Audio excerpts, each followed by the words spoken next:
ஒரு டிசிப்ளினோட வாழ்கிறவனோட வாழ்க்கையை நீங்கள் எடுத்துக்கோங்க. எப்படி வேணாலும் வாழ்ந்துட்டு எப்படி வேணாலும் செத்து போகிறவனோட வாழ்க்கையை எடுத்துக்கோங்க. 2 பேரும் செத்து போயிட்டாங்கன்னா அவங்களுக்கு எல்லாமே முடிஞ்சிருச்சுன்னு அர்த்தமா? எப்போ இரிட்டேஷனும் ஜெலஸும் வந்துடுதோ உங்களால் சத்தியத்தை பார்க்க முடியாது. பிரிஞ்சிருந்தாதான் உண்மைத்தன்மையை பார்க்க முடியும்.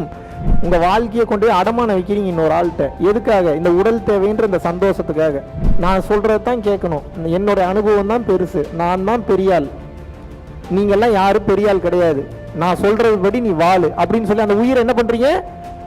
கண்ட்ரோல் பண்ண ட்ரை பண்ணுறீங்க. உங்கள் ஆசைகளை கொண்டு போய் உங்களது பிள்ளைங்க கிட்டேயோ, பொண்டாட்டி கிட்டேயோ, புருஷன்கிட்டயோ, சொந்தக்காரங்க கிட்டேயோ, நண்பன் கிட்டேயோ, ஆசிரியர்கிட்டயோ, மாணவர்கள்கிட்டயோ திணிக்க கூடாது. உலகம் எப்படி வேணாலும் போட்டும், எப்படி வேணாலும் வாழட்டும், எப்படி வேணாலும் அழியட்டும், நான் பாட்டுக்கு சுயநலமா இருந்துட்டு போறேன்னு நீங்க நினைக்கிற மாதிரியே நானும் நினைச்சா என்ன ஆகும்?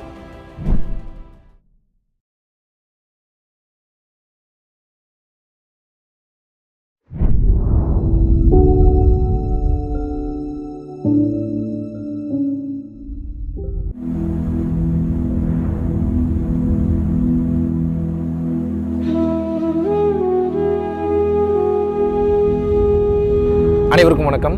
கிட்டத்தட்ட ஒரு 6 நாட்கள் முழுவதுமாக என்னுடன் இணைந்து பயணம் செய்யக்கூடிய அந்தமான் நிக்கோபார் ஐலாண்ட்ஸுக்கு அடுத்த மகா யாத்திரையை நாங்கள் அனௌன்ஸ் பண்ணுறோம். ஹிமாலயன் யாத்திரையில் எப்படி மலை மற்றும் மலை சார்ந்த இடங்களில் அந்த அற்புத சக்தியை நீங்கள் கிரகித்தீர்களோ அதைவிட பல மடங்கு நீர் மற்றும் நீர் சார்ந்த இடங்களில் இருக்கக்கூடிய இந்த பஞ்சபூதத்தில் ஒன்றான இந்த நீரினுடைய ஆற்றலை உட்கிரகித்து இதுவும் ஒரு மாபெரும் ஆற்றல் மிக்க, ஒரு அனுபவம் மிக்க, ஒரு அற்புதமான ஒரு யாத்திரையாக இருக்க போகிறது. நீங்கள் சாதாரண மனித நிலையிலிருந்து தெய்வ நிலைக்கு உயர்வதற்குண்டான யூடியூப்ல வெளியிடப்படாத மாபெரும் பிரபஞ்ச ரகசியங்களையும் நேரடியாக கொடுக்கலாம் என்று இருக்கிறேன். இதில் கலந்து கொள்ள வேண்டும் என்று விருப்பப்படுபவர்கள் ரொம்ப ரொம்ப ரொம்ப ரொம்ப லிமிட்டடான சீட்ஸ் தான் இதை நாங்க பிளான் பண்றோம். டிஸ்கிரிப்ஷன்ல உள்ள கான்டாக்ட் நம்பருக்கு கான்டாக்ட் பண்ணி உங்களது பெயரை முன்பதிவு செய்து கொள்ளலாம்.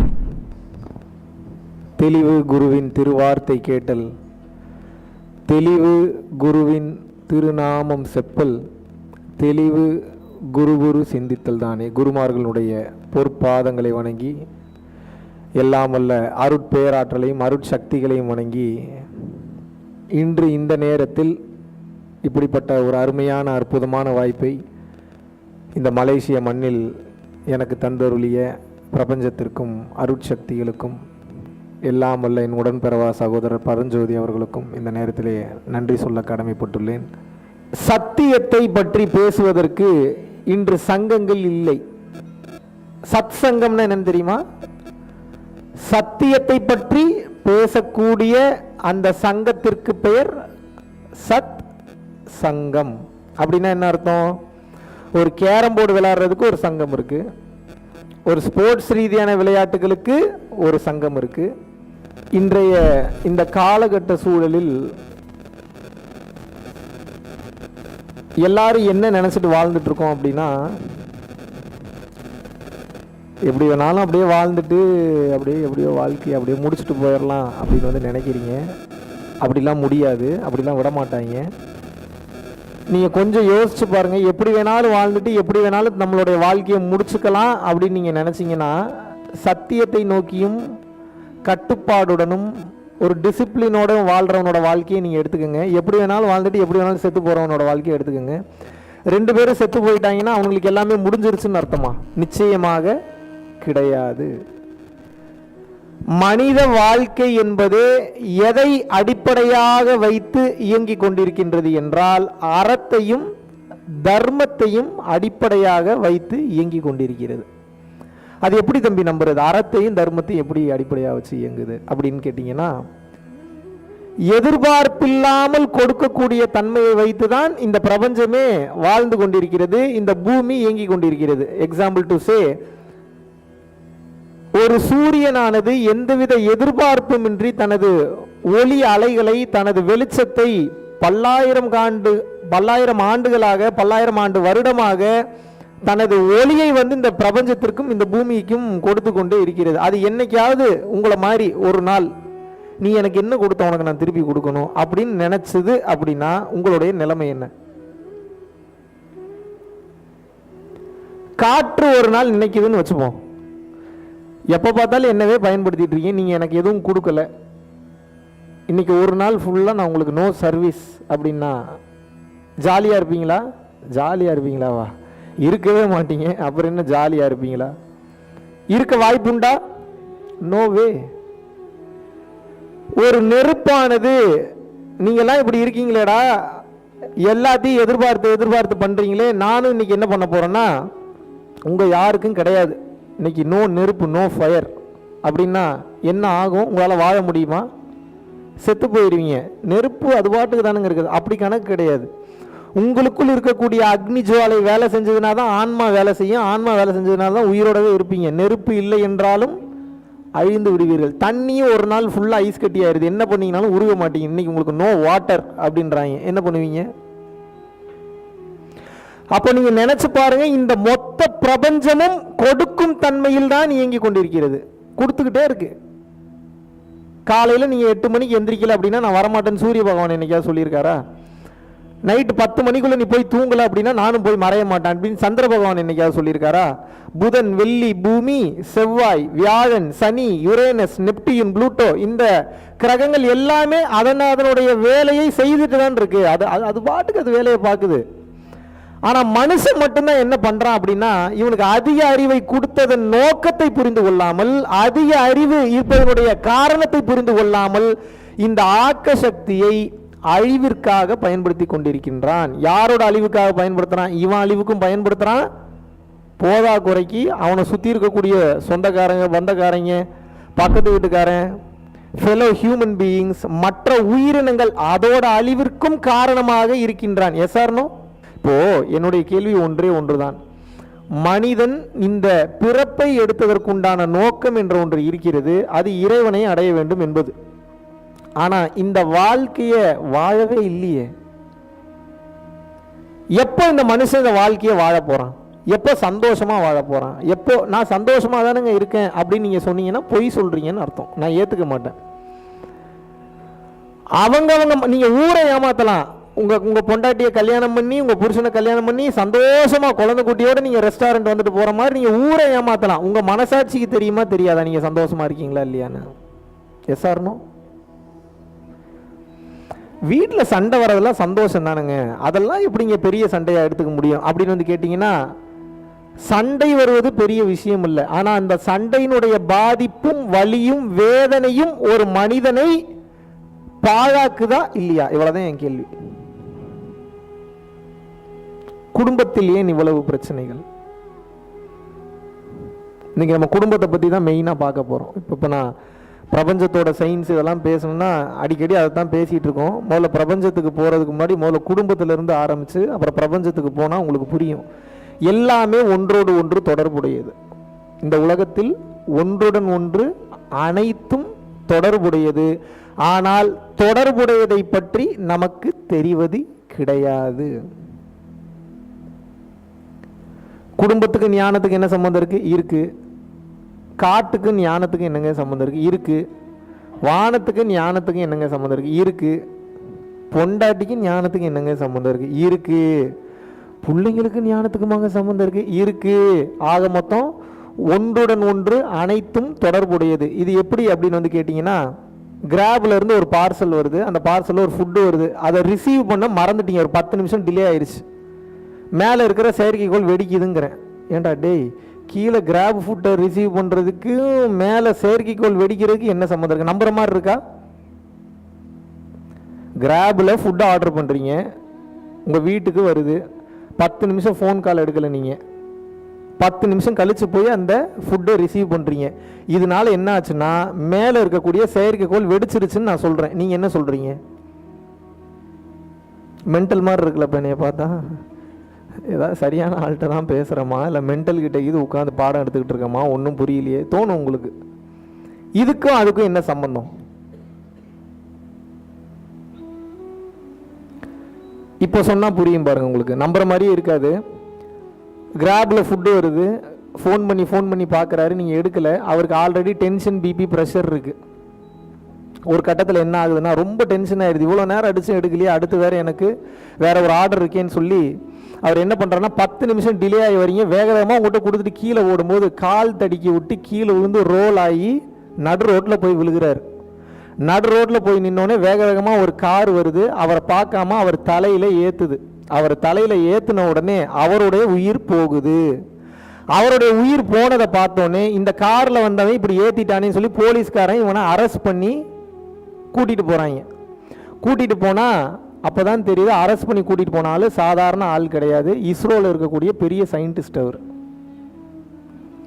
இவர் எதுக்கு வேகமாக போயிட்டு இருக்காரு வந்து பார்த்தீங்கன்னா 12 மணிக்கு ஃப்ளைட்டு பிடிக்கணும். ஃப்ளைட்டு பிடிச்சாதான் ஸ்ரீஹரிகோட்டாக்கு போக முடியும். ஸ்ரீஹரிகோட்டாக்கு போனால் அங்கே முக்கியமான சில ஆளுங்களுக்கு இம்பார்ட்டன்ட் மீட்டிங்கு டிஸ்கஷன் கொடுக்குறக்காக போகிறார். ஏன்னா இன்னும் 15 நிமிஷத்தில் அந்த டைமில் இருந்து செயற்கைக்கோள் மேலே போக போகுது.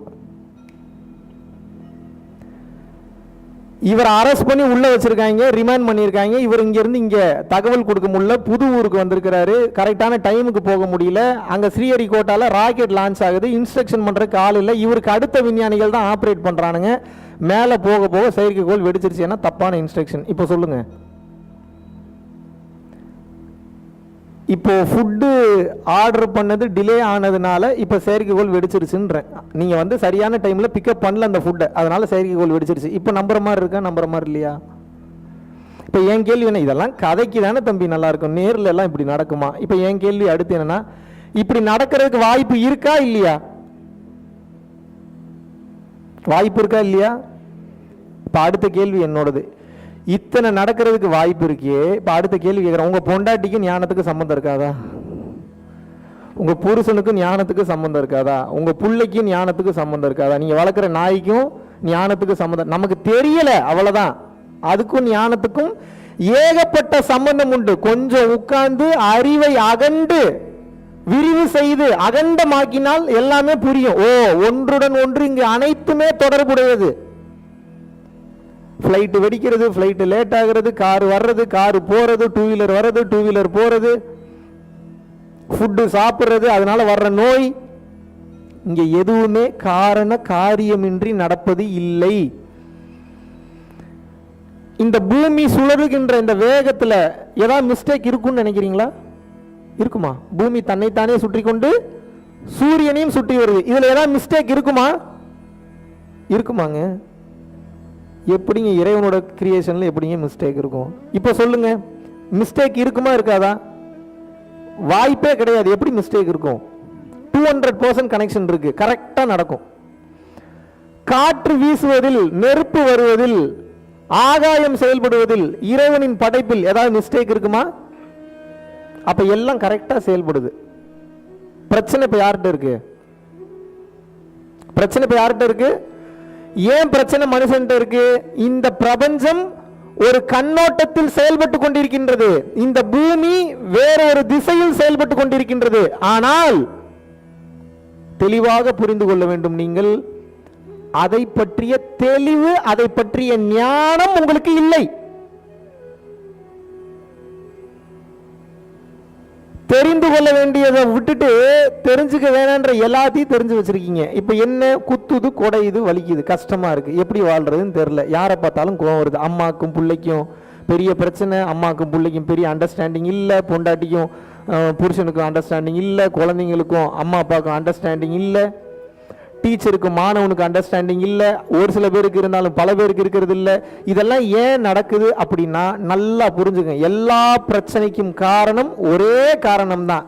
ஏன் அப்படின்னா ஞானத்தை உங்களுக்கு யாரும் சொல்லி கொடுக்கவில்லை.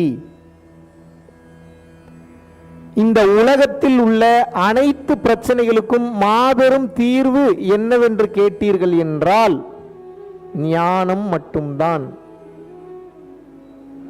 ஞானம் ஒன்று மட்டும்தான் உங்களுடைய அனைத்து பிரச்சனைகளிலிருந்தும் உங்களை விடுவிக்கும். ஞானம் ஒன்று உங்களை அனைத்து பிரச்சனைகளிலிருந்தும் பாதுகாக்கும். ஞானம் மட்டும்தான் உங்களை இறைவனிடமும் கொண்டு செல்லும். ஆக மொத்தம் ஞானம் இல்லை என்றால் நாம் அனைவரும் கேனமாக மாறிவிடுவோம். இதை புரிஞ்சுக்கிட்டீங்க அப்படின்னா வாழ்க்கை சிறப்பாக இருக்கும். சரி, ஞானம்னா என்ன? கொஞ்சம் வெளிப்படையாக பேசலாமா? இன்னைக்கு பேசலாமா? மறைச்சு வச்சே பேசட்டுமா? நீ என்னைக்கு மறைச்சு வச்சு பேசியிருக்க, இன்னைக்கு வெளிப்படையாக பேசுறதுக்கு பேசி தொலை அப்படின்னு நீங்கள் பார்க்குறது தெரியுது. சரி, கொஞ்சம் வெளிப்படையாக பேசுவேன், யாரும் தவறாக எடுத்துக்க வேண்டாம். ஏன்னா ஞானத்தை பற்றி தெரிஞ்சுக்கணும்னா you have to be in the mode of very transparency. If you are always seeing the world from the view of the society standard, from the culture related things, you cannot see the divine, you cannot see the wisdom, you cannot attain the enlightenment. You get it, right? So if I really want to say the truth from an unseen point of view, then you must be in the state of receiving mode, which means acceptance.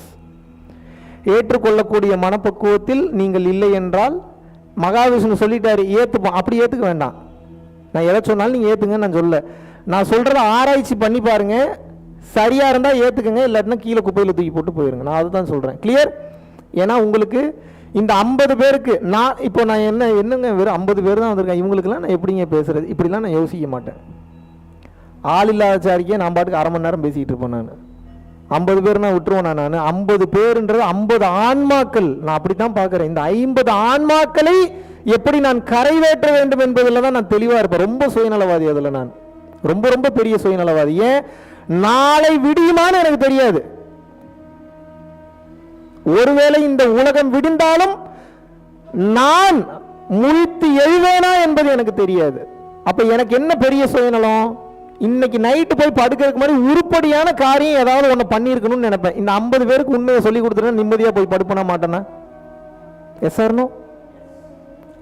அந்த ஆத்ம திருப்தி, அந்த ஆத்ம இன்பம் தான் எனக்கு வேணும். அதனால தான் அப்படியே சொல்லி கொடுக்கணும்னு நினைக்கிறேன். நல்லா புரிஞ்சுக்குங்க. உலகத்தை திருத்துறதுக்கு நான் வரல. இந்த உலகத்தில் இருக்கிறவங்க என் முன்னாடி வந்து உட்கார்ந்தாங்கன்னா அவங்கள திருத்துறது எனக்கு போதும். எப்போ அவங்க திருந்துவாங்க? நான் சொல்வதை ஆராய்ச்சி பண்ணி அதில் சரி இருக்குன்னு நினச்சிட்டிங்கன்னா திருந்திடுவீங்க. ஏன் திருந்தணும்? இல்லாட்டினா எல்லாமே வலிக்கும். வலிச்சா சுகமாக இருக்குமா கஷ்டமாக இருக்குமா? அப்புறம் ஏன் அந்த கஷ்டத்தில் போறீங்க? நல்லா புரிஞ்சுக்குங்க. நம்ம வாழக்கூடிய தமிழ் கலாச்சாரமோ ஆங்கில கலாச்சாரமோ எல்லாமே எதற்காக கட்டமைக்கப்பட்டது என்றால் நம்ம வசதிக்கு, நம்ம சுக துக்கங்களுக்காக உருவாக்கப்பட்டது. இதற்கு பேர் தான் கலாச்சாரம். கலாச்சாரம் அப்ப தப்பா? அப்படி கிடையாது. கலாச்சாரம் சரிதான். யாருக்கு சரி? வாழ்க்கையை வாழ தெரியாதவனுக்கு சரி. வாழ்க்கையை வாழ தெரிந்தவன் எப்படி வாழணும்? கலாச்சாரத்துக்குள்ள வாழ்ற மாதிரி வாழணும். ஆனா அவன் மைண்ட் செட் கலாச்சாரத்தில் இருக்கக்கூடாது. ஏன்? ஞானம் உள்தன்மையை சார்ந்தது. ஆமாவா இல்லையா? ஞானம் என்பது உள்தன்மையை சார்ந்தது. உள்தன்மையை ஆனந்தமாக வைக்க வேண்டும் என்றால் கலாச்சாரம், பண்பாடு, மொழி, இனம், சாதி, சனம் அத்தனையிலிருந்து வெளிப்பட்டு வந்து எவன் அல்லது எவள், ஒருவன் அல்லது ஒருத்திக்கு பார்ப்பதற்கு தகுதியும் பக்குவமும் வந்து விடுகிறதோ, வார்த்தையை நல்லா கவனிக்கணும். கலாச்சாரம், பண்பாடு, மொழி, இனம், சாதி, மதம், இனம் வேறுபாடு, ஆண் பெண், இந்த ஜெண்டர் ஈக்குவாலிட்டி, இதுலெல்லாம் இருந்து யார் ஒருத்தங்க வெளியில வந்து நின்று பார்க்கறதுக்கு திறமையும் தைரியம், இதுக்கு பெரிய தைரியம் வேணும் முதல்ல. அந்த தைரியம் வந்து விடுகின்றதோ தெளிவாக புரிந்து கொள்ள வேண்டும். அவர்களால் மட்டும்தான் ஞானத்தை பெற முடியும்.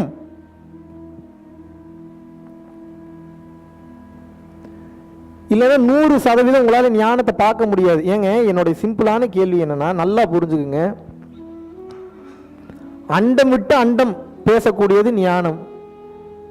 நீங்க எதை பத்தி பேசிட்டு இருக்கீங்க? சமைக்கிறது, தூங்குறது, சாப்பிட்றது, இதை பத்தியே பேசிக்கிட்டு இருக்கீங்க. கல்யாணம் பண்றது, குழந்தை குட்டி பெற்றுக்கிறது, ஓன் குழந்தை ஏன் குழந்தை, ஓன் புருஷன் ஏன் புருஷன், ஓன் பொண்டாட்டி ஏன் பொண்டாட்டி, இதே பேசி 80-90 வயசுல செத்து போயிடுறீங்க. செத்து போனதுக்கு அப்புறம் என்ன ஆகுது? மறுபடியும் இந்த உண்மையை, எந்த உண்மையை? இந்த ஞானத்தை கத்துக்கிறதுக்காக, தெரிஞ்சுக்கிறதுக்காக மறுபடியும் பிறந்து வரீங்க. மறுபடியும் 100 வருஷம். அதுலயும் கத்துக்கலனா மறுபடியும் அடுத்த பாடி, அதுலயும் கத்துக்கலனா மறுபடியும் அடுத்த பாடி, மறுபடியும் கத்துக்கலனா அதுல அடுத்த பாடி. அப்ப என்ன? இப்ப இந்த ஹால்ல 50 பேர் இருக்கீங்க, ஒரு எக்ஸாம்பிளுக்கு சொல்றேன். 50 பேரும் ஒரே மனநிலையில இருக்கீங்களா? அப்படியா? ஆனா 50 பேரும் ஹியூமன் தானே. இப்ப 50 பேருக்கு ஒரே தத்துவம் செட் ஆகுமா? எப்படி செட் ஆகும்? தத்துவம் என்பது ஒன்றாக இருந்தாலும் இடத்திற்கு தகுந்தார் போல, ஆளிற்கு தகுந்தார் போல தத்துவம் என்பது மாறுபடும். சத்தமா பேசாதன்றது நல்ல தத்துவமா இல்லையா? பஸ்ல கூட்டமா இருக்கு, சத்தமா இல்லாம எப்படி நீங்க டிக்கெட் எடுப்பீங்க? கண்டக்டர் எப்படி கூப்பிடுவீங்க? இந்த தத்துவம் கூட்டமா இருக்கக்கூடிய பஸ்ல செயல்படுமா? அமைதியா இருங்க அப்படின்றது ஒரு தத்துவம் மாதிரி. சத்தமா பேசுங்க அப்பதான் எல்லாத்தையும் கேட்குன்றது ஒரு தத்துவம். லைப்ரரி போறீங்க, லைப்ரரினா தெரியுமா தெரியாதா? நூலகத்துக்கு போறீங்க, நூலகத்திற்கு நீங்கள் போகும்போது தெளிவாக புரிந்து கொள்ள வேண்டும். நல்லா கவனிக்கணும். நூலகத்துக்கு போய் நான் சத்தமா தான் பேசுவேன், ஏன்னா எல்லாரும் எனக்கு சத்தமா பேசுறத மிக சிறந்த தத்துவம் சொல்லி கொடுத்துருக்கான்னு சொல்ல முடியுமா? எப்படி ஒரே தத்துவம் எப்படி? இதுக்கு தான் சொல்றேன், ஞானம் வேணும் உங்களுக்கு. ஞானம் இருந்தால்தான் பிரித்து பார்க்க முடியும். அக்கக்கா பிரிச்சு பார்க்கணும். ஞானம்ன்றது என்ன தெரியுமா? தெளிவா புரிஞ்சுக்குங்க. இதை சேரா பார்க்கறது அறிவு. சேர் எதுல கட்டமைக்கப்பட்டிருக்கு? ஏதோ ஒரு ஷீட் போட்டிருக்கான். ஷீட் எதுல போட்டிருக்கான்? பஞ்சில் போட்டிருக்கான். பஞ்சு எதுல வந்திருக்கு? ஆட்டம்ஸ்ல வந்திருக்கு. ஆட்டம் எதுல இருக்கு? Proton, electron, Newton. இப்படி அக்கக்கா பிரிச்சு கலட்டி டிஸ்மேண்டில் பண்ண தெரியுதுல்ல, இதுக்கு பேர் ஞானம். புரியுதா? இப்படி பார்த்தீங்கன்னா மட்டும்தான் உங்களுக்கு வாழ்க்கை புரியும், இல்லைன்னா புரியாது. இதுக்கு 10ஓட 11 எல்லாரும் ஒரு தத்துவத்தை சொல்றாங்க, அதையும் நான் கேட்டு திரியிறேன். யோசிக்கும் தன்மையை இழந்து விடுவீர்கள். ஞானம் ஏன் அவசியம்னு சொல்றேன். இப்போ நீங்க எப்படி இந்த கலாச்சாரத்தில் மாட்டிட்டு இருக்கீங்கன்னு சொல்றேன். நல்லா புரிஞ்சுங்க. ரொம்ப குரூஷியலான சப்ஜெக்ட் இது. கொஞ்சம் கவனமாக கேட்கணும். நான் இதெல்லாம் இவ்வளோ வெளிப்படையாக எங்கேயும் பேசினதில்லை. இன்னைக்கு பேசணும்னு வருது, அதனால பேசுகிறேன். இதை நான் பிளான் பண்ணிலாம் பேசுறதில்ல. ஆன் த ஸ்பாட் என்ன மேலேருந்து கண்டென்ட் இறங்குதோ அதை அப்படியே டிரான்ஸ்ஃபர். நான் ஒரு ஸ்பீக்கர் மாதிரி தான். நான் ஏதோ இதெல்லாம் யோசிச்சு பேசுகிறேன்னு நினச்சிக்காதீங்க. தெளிவாக புரிந்து கொள்ள வேண்டும். உங்களது தாய் அல்ல. உங்களது மகன் உங்கள் மகன் அல்ல. உங்களது குழந்தை அல்ல. உங்க புருஷன் உங்க புருஷனே கிடையாது. உங்க பொண்டாட்டி கிடையாது. யாரும் உங்களது கிடையாது. இந்த உலகத்துல எதுவும் உங்களது இல்லை. ஆனா இதெல்லாம் என்னது இல்லை அப்படின்னு சொல்லிட்டு இஷ்டத்துக்கு எப்படியோ போயிட்டு போகணும் விட முடியாது. வழி நடத்த வேண்டியது பொறுப்பு, வழி நடத்த வேண்டியது கடமை. இப்போ தண்ணி இஷ்டத்துக்கு விட்டீங்கன்னா எங்க வேணாலும் போகும். தண்ணி என்னதில்லைன்னு விட முடியுமா? நம்ம தான் வரப்பு வெட்டி கரெக்டாக ரூட் மாற்றி அணை மாற்றி விடணும். அதுபோல தெளிவாக புரிந்து கொள்ள வேண்டும். இந்த உலகத்தில் எதுவும் உங்கள் ப்ராப்பர்ட்டி கிடையாது. நீங்கள் அனுபவிக்கக்கூடிய மொத்த வலி வேதனைகளுக்கும் உண்டான மாபெரும் காரணம் என்னன்னு கேட்டீங்கன்னா, இது என்னோடதுன்னு நினைக்கக்கூடிய அந்த பற்று தான் அத்தனை வலிக்கும் காரணம். அத்தனை வலிக்கும் காரணம் இது ஒண்ணுதான். இதை ஒண்ணு புரிஞ்சுக்கிட்டீங்கன்னா முடிஞ்சு. உங்களுக்கு என்ன பிரச்சனை? ஒரு பொருள் வாங்கிட்டு வரீங்களா, இது என்னதுன்னு சொல்லி பிடிச்சி வச்சுக்கிறீங்க. உங்க வீட்டுக்கு யாரோ ஒருத்தவங்க வராங்களா, இவர் என்னோட ஃப்ரெண்டுன்னு சொல்லி பிடிச்சி வச்சுக்கிறீங்க. அப்ப எங்க போனாலும் கோவம் வருது, வேற யார்கிட்ட பேசினா கோவம் வருது, இரிட்டேஷன் ஆகுது, ஜெலஸ் ஆகுது. எப்போ இரிட்டேஷனும் ஜெலஸும் வந்துருதோ உங்களால் சத்தியத்தை பார்க்க முடியாது. பிரிஞ்சு இருந்தாதான் உண்மைத்தன்மையை பார்க்க முடியும். பிரிந்து இல்லாமல் ஒட்டி இருந்தீங்கன்னா உங்களால் எப்படி உண்மைத்தன்மையை பார்க்க முடியும்? இந்த சொசைட்டி மறுபடியும் உங்களை ஒட்டி வைக்கிறதுக்கே பிளான் பண்ணும். நீங்க தான் பிரிச்சு நின்று வேடிக்கை பார்க்க கத்துக்கணும். இதுல சில பேரை இழப்பீங்க, சுயநலமா இருக்கிற மாதிரி இருக்கும், சில பேரை காயப்படுத்துற மாதிரி இருக்கும். ஆனா ஃபியூச்சர்ல அவங்க புரிஞ்சுப்பாங்க, அவன் கரெக்டா தான் இருந்திருக்கான், நம்ம தான் தப்பா இருந்திருக்கோம். ஏன் வலிக்குதுன்னு இப்ப சொல்றேன் கேளுங்க. எப்போ ஒரு பொருள் உங்க பொருள் நீங்க நினைச்சிடுறீங்களோ அந்த பொருளை வேற யாருக்கும் கொடுக்க மாட்டீங்க. நீங்க கொடுக்கும் போது பதட்டம், படபடப்பு, வலி வேதனையோட கொடுப்பீங்க. வருமா வராதான்னு நினைக்கும் போது பதட்டமாகும், கஷ்டம், கவலையா இருக்கும், ஆங்ஸைட்டியா இருக்கும், பேனிக் அட்டாக்கா இருக்கும், டென்ஷனா இருக்கும், கவலையா இருக்கும். ஏனென்றால் தெளிவாக புரிந்து கொள்ளுங்கள், அதை உங்க சொந்தமாக்கிக்க நினைக்கிறீங்க. பல பேர் அப்படி இல்லைங்க, நான் அப்படிலாம் இல்லைங்கன்னு சொன்னீங்கன்னாலும் பொய் சொல்றீங்கன்னு அர்த்தம். எது உங்களுது இந்த உலகத்துல? கல் உங்களுதா? மண் உங்களுதா? சிமெண்ட் உங்களுதா? தண்ணி உங்களுதா? யாருது அதெல்லாம்? யாருதுங்க அதெல்லாம்? என்ன இப்படி பார்த்துட்டு இருக்கீங்க? ஏதாவது பதில் சொல்லுங்க. யாருது அதெல்லாம்? யாருது? எல்லாம் இறைவனுது. இறைவன் படைச்சிட்டு போயிருக்கிறார். உங்க வீடு உங்களுதா? எதுவுமே உங்களுக்கு கிடையாதுங்க. எல்லாமே இறைவன் படைச்சிட்டு போயிருக்கான். இப்போ ஒரு கல்யாணமோ இல்ல குழந்தையோ பெற்றுக்கொள்ளும் போது எப்படி நீங்க இவங்க என் பொண்டாட்டி என் புருஷன் எப்படி மாறு தட்டி சொல்லிக்கிறீங்க? சொல்லக்கூடாது. வெளியில சொல்ற மாதிரி சொன்னா கூட, வெளி உலகத்துக்கு சொன்னா கூட உங்களோட இன்னர் வேர்ல்டு எப்படி இருக்கணும் அப்படின்னா, இது எனக்கு சொந்தமானது கிடையாதுன்றதுல 200% நீங்க ஸ்ட்ராங்கா இருக்கணும். இதனால நடக்கக்கூடிய நன்மையை சொல்ற, நல்லா கேட்டுக்கங்க. பொசசிவ்னஸ் எப்போ உங்களுக்கு ரொம்ப ஜாஸ்தி ஆகுதோ அவங்கள நிம்மதியா வாழ விட மாட்டீங்க. உங்க சுகத்துக்காக அவங்கள போட்டு டார்ச்சர் பண்ணி எடுப்பீங்க நீங்க. அது எந்த விதமான சுகமாக இருந்தாலும் சரி. என் கூடயே இருக்கணும், என் கூட தான் டைம் ஸ்பெண்ட் பண்ணணும், என் கூட மட்டும்தான் இருக்கணும், அடுத்தவனோட டைம் ஸ்பெண்ட் பண்ணக்கூடாது, அடுத்தவனை பார்க்கக்கூடாது, அடுத்தவனை பேசக்கூடாது, அடுத்தவங்க கூட இருக்கக்கூடாது, போகக்கூடாது, வரக்கூடாதுன்னு சொல்லி. இப்போ எல்லாம் தெரிஞ்சவன் இந்த உலகத்தில் எவனாவது இருக்கானா? தினமும் எதையாவது கற்றுக்கொண்டே இருக்கிறோம். இப்ப நீங்களே எல்லாம் தெரிஞ்சவங்க கிடையாது. உங்க பொண்டாட்டியோ உங்க பிள்ளையோ உங்க புருஷன் மட்டும் எப்படி எல்லாம் தெரிஞ்சவங்களா இருக்கணும்னு நினைக்கிறீங்க நீங்க? எப்போ ஒரு மனிதன் ஞானியாகிறான்? எப்போது ஒரு மனிதன் என்பவன் அதிக தவறுகளை செய்து அதில் அனுபவத்தை கற்றுக்கொள்கின்றானோ அப்போதுதான் அவன் ஞானியாக மாறுகின்றான். தவறுகள் செய்ய செய்யதான் அவனுக்கு அனுபவம் பிறக்கும். ட்ரையல் அண்ட் எரர் தான் life. Trial and error, trial and error, trial and error, trial and error. இப்ப புரிஞ்சிடும் அவனுக்கு லைஃப்னா என்னன்னு. தப்பே பண்ண விட மாட்டீங்களே ஒருத்தனை. எப்படி அது எப்படி இந்த உலகத்தில் எப்படி நடக்கும் எனக்கு புரியலையே. தவறே பண்ணாம ஒருத்தர் எப்படி கத்துக்க முடியும் லைஃப்ல? ஒரு தப்பு பண்ணணும் வெறுத்து ஒதுக்கிறீங்களே, பக்கத்திலேயே வராதன்னு. இது எப்படி எனக்கு புரியலையே. உண்மையான புத்திசாலி, உண்மையான தெளிவு பெற்றவன், உண்மையான ஞானி எப்படி இருப்பான் அப்படின்னா, தவறு என்பது சகஜமானது, அந்த தவறை செய்து கொண்டால்தான் அதிலிருந்து எதையாவது கற்றுக்கொள்ள முடியும். தெளிவு பெற்ற உச்சகட்ட ஞானிகளே தவறு பண்ணியிருக்காங்க. தெரியுமா தெரியாதா உங்களுக்கு?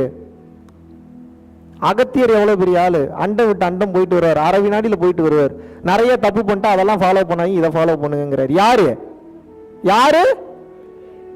அத்தனை தீட்சையை கொடுத்து அத்தனை தீட்சையும் வேண்டாம் இப்பெல்லாம் ஃபாலோ பண்ண, அந்தரங்க தீட்சையும் கடைசியில் ஒன்று கொடுக்குறேன், இது எல்லாத்துலேயும் கவர் ஆயிரும், அதெல்லாம் விட்டுருங்கிறார். யாரு யாரு யாருங்க? அவரை கும்பிட்டு இருக்கோம் இன்னைக்கு நம்ம. அகத்தியர் மாதிரி உயர்ந்த கட்ட மகான், அவரே மிஸ்டேக் பண்ணி தான் கத்துக்கிறாரு. வள்ளலார் எப்படிப்பட்டால் அவர் என்ன பண்றாரு? 5 திருமுறைகளை முதல் 5 திருமுறைகளை எழுதிவிட்டு அதுக்கப்புறம் அதெல்லாம் குழி தோண்டி போச்சிருங்கன்றார் வேலாயுத முதலியார்கிட்ட. அதெல்லாம் வேண்டாம், அதுல ஒன்றும் இல்லை, தெரியாம எழுதிட்டேன், 6வது திருமுறையிலிருந்து ஃபாலோ பண்ணுங்கிறார். யாரு யாரு? மறுபடியும் சொல்லணும், யாரு? பெரிய பெரிய ஆட்களே தவறு பண்ணி தண்ணி குடிச்சுதான் கத்துறேன். நம்ம எல்லாம் எந்த மூளைக்கு? இதனாலதான் நான் பெரிய ஆளாவே காமிச்சுக்கிறது. ஏன் அப்படின்னா, எங்கேயாவது ஏதாவது செருப்படி வாங்குவோம், மிதி வாங்குவோம், எங்கேயாவது தப்பு பண்ணுவோம். நம்ம பெரிய இவன் மாதிரி நம்மளை காமிச்சிட்டு மானம் கட்டு மரியாதை கட்டு போறதுக்கு நானே மானம் கட்ட வந்தாட்டானா முடிஞ்சு போச்சு. இப்போ உங்களுக்கு என்ன பிரச்சனைனா, உங்க புருஷன்கிட்டயோ உங்க பொண்டாட்டி கிட்டயோ நான் மிக சிறந்த ஹீரோன்னு ப்ரொஜெக்ட் பண்ணிடுறீங்க. அவங்கள கரெக்ட் பண்றதுக்காக கரெக்ட் ஆயிடுறாங்க. அப்புறம் தான் வண்டவாளம் தண்டவாளம் ஏறிடுது. நீங்க எதை காமிச்சிங்களோ அந்த மாதிரி மெட்டீரியல்ல நீங்க இல்லை. அப்ப வெறுப்புணர்வு வந்துருது அவங்களுக்கு உங்களை பார்க்க. ஏன்னா நீங்க காமிச்சது வேற இல்ல. கான்சியஸ்ல உட்கார்ந்தா கூட வெளியே எடுத்துடலாம், சப்கான்சியஸ்ல போய் உட்கார்ந்துருச்சு, நீங்க முடிஞ்சு, அவ்வளவுதான், க்ளோஸ், உங்க கதை முடிய போகுதுன்னு அர்த்தம். அப்படின்னா என்ன அர்த்தம்? அதை எப்படி வெளியில எடுக்கிறதுன்னு தெரியாது. இந்த டேட்டா செயல்பட்டுக்கிட்டே இருக்கும். நான் உன்னை நல்லா பார்த்துக்கிறேன்னு என்னைக்காவது சொல்லிட்டீங்கன்னா, நாளை பின்ன பிரச்சனை வந்ததுன்னா சப்கான்சியஸ்ல இருந்து டேட்டா வெளியே வரும். நல்லா பார்த்துக்கல, என்னை ஏன் அடிக்கிற, என்னை ஏன் மிதிக்கிற, ஏன் பொய் சொல்ற, ஏன் அவளை பார்க்கற, ஏன் அவனை பார்க்கறேன், டேட்டா எங்க இருந்து வருது? சப்கான்சியஸ்ல இருந்து வருது. ஏன் சப்கான்சியஸ்ல இருந்து வருது? யார் உள்ள போட்டது? தப்பு இப்ப யாரு மேல இருக்கு? இப்ப இதெல்லாம் தெரியாமையே கல்யாணம் பண்ணிக்கிறீங்க. இப்ப கல்யாணத்துக்கு எகைன்ஸ்டான ஆளா கிடையாது, நானு கிடையாது. கல்யாணம் பண்றதுக்கு முன்னாடி இதெல்லாம் தெரிஞ்சுக்கிட்டு கல்யாணம் பண்ணணும்னு சொல்றேன். இப்போ இங்க இருந்து நீங்க கேஎல் போறீங்கன்னு வச்சுக்கோங்க, ரூட் தெரியணுமா தெரியக்கூடாதா உங்களுக்கு? கேஎல் போறதுக்கே ரூட் தெரியுது. ஒன்னா சேர்ந்து சாவ போறீங்க கடைசி வரைக்கும் கல்யாணம் பண்ணி. ஆமாவா இல்லையா? டிராவல் பண்ணி ஒன்னா போய் கடைசியில போய் எங்கேயோ முட்டிட்டு சாவ போறீங்க. கண்டிப்பா நடக்கத்தான் போகுது. இப்போ ஓரளவுக்கான இந்த பாதையை பத்தி தெரிஞ்சிருக்கணுமா தெரிஞ்சிருக்க கூடாதா?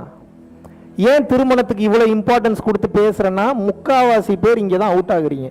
உங்க வாழ்க்கையை கொண்டு போய் அடமான வைக்கிறீங்க இன்னொரு ஆள்கிட்ட. எதுக்காக? இந்த உடல் தேவைன்ற இந்த சந்தோஷத்துக்காக, சொசைட்டி ஸ்டாண்டர்ட்ன்ற இந்த தேவைக்காக. எல்லாரும் என்ன ஒரு நினைப்பு அப்படின்னா, ஒரு சொசைட்டியில் ஒரு இடத்துக்கு ஒரு ஃபங்க்ஷனுக்கு போகும்போது அப்படி என் புருஷனோட அப்படி பிள்ளையோட போனால் தான் அப்படி ஒரு கெத்துன்னு நினைக்கிறீங்க. என்னைக்காவது நிம்மதியாக அப்படி போயிருக்கீங்களா நீங்கள்? பொண்டாட்டி புள்ள குழந்தைங்க அப்படி போகும்போது கிளம்பி வரும்போது அவ்வளோ சண்டை இருக்கும், டிராஃபிக்கில் அவ்வளோ சண்டை இருக்கும். சப்போஸ் சண்டையே இல்லைன்னா அமைதியாக வந்தாலும் ஒரு வெறுப்புணர்வு இருக்கும். வெளியில மட்டும் நடிக்கிறீங்க. இப்போ நீங்க என்ன பண்றீங்கன்னா பெரிய பாவம் பண்றீங்க. எப்படின்னு சொல்றீங்க கேளுங்க. உங்களை பார்த்து வெளியில இருக்கிறவன் இன்ஸ்பயர் ஆகிறான். ஓ இப்படிலாம் இருந்தா ஜாலியா இருப்பாங்க போல. எவ்வளவு பெரிய பொய்யான பிம்பத்தை காட்டுறீங்க நீங்க வெளியே. இப்போ இதை பார்த்து அவன் இன்ஸ்பயர் ஆகி என்ன பண்றான், ஓ கல்யாணம் பண்ண இப்படிலாம் ஜாலியா இருக்கலாம் போல அப்படின்னு நினைச்சு கல்யாணம் பண்ணிக்கிறான். உள்ளூர் மேட்ரு தெரிஞ்சா உலகம் அழிஞ்சு போயிருமே, எவ்வளவு பிரச்சனை இருக்குன்றது தெரியாது, மாட்டிக்கிட்டு கடைசியில முழிக்கிறது, கஷ்டத்துல போய் மாட்டிக்கிறான். இப்ப பிரச்சனை என்னன்னா கல்யாணம் பிரச்சனை இல்லை, கல்யாணத்தை பற்றிய புரிதல் இல்லாததுதான் பிரச்சனை.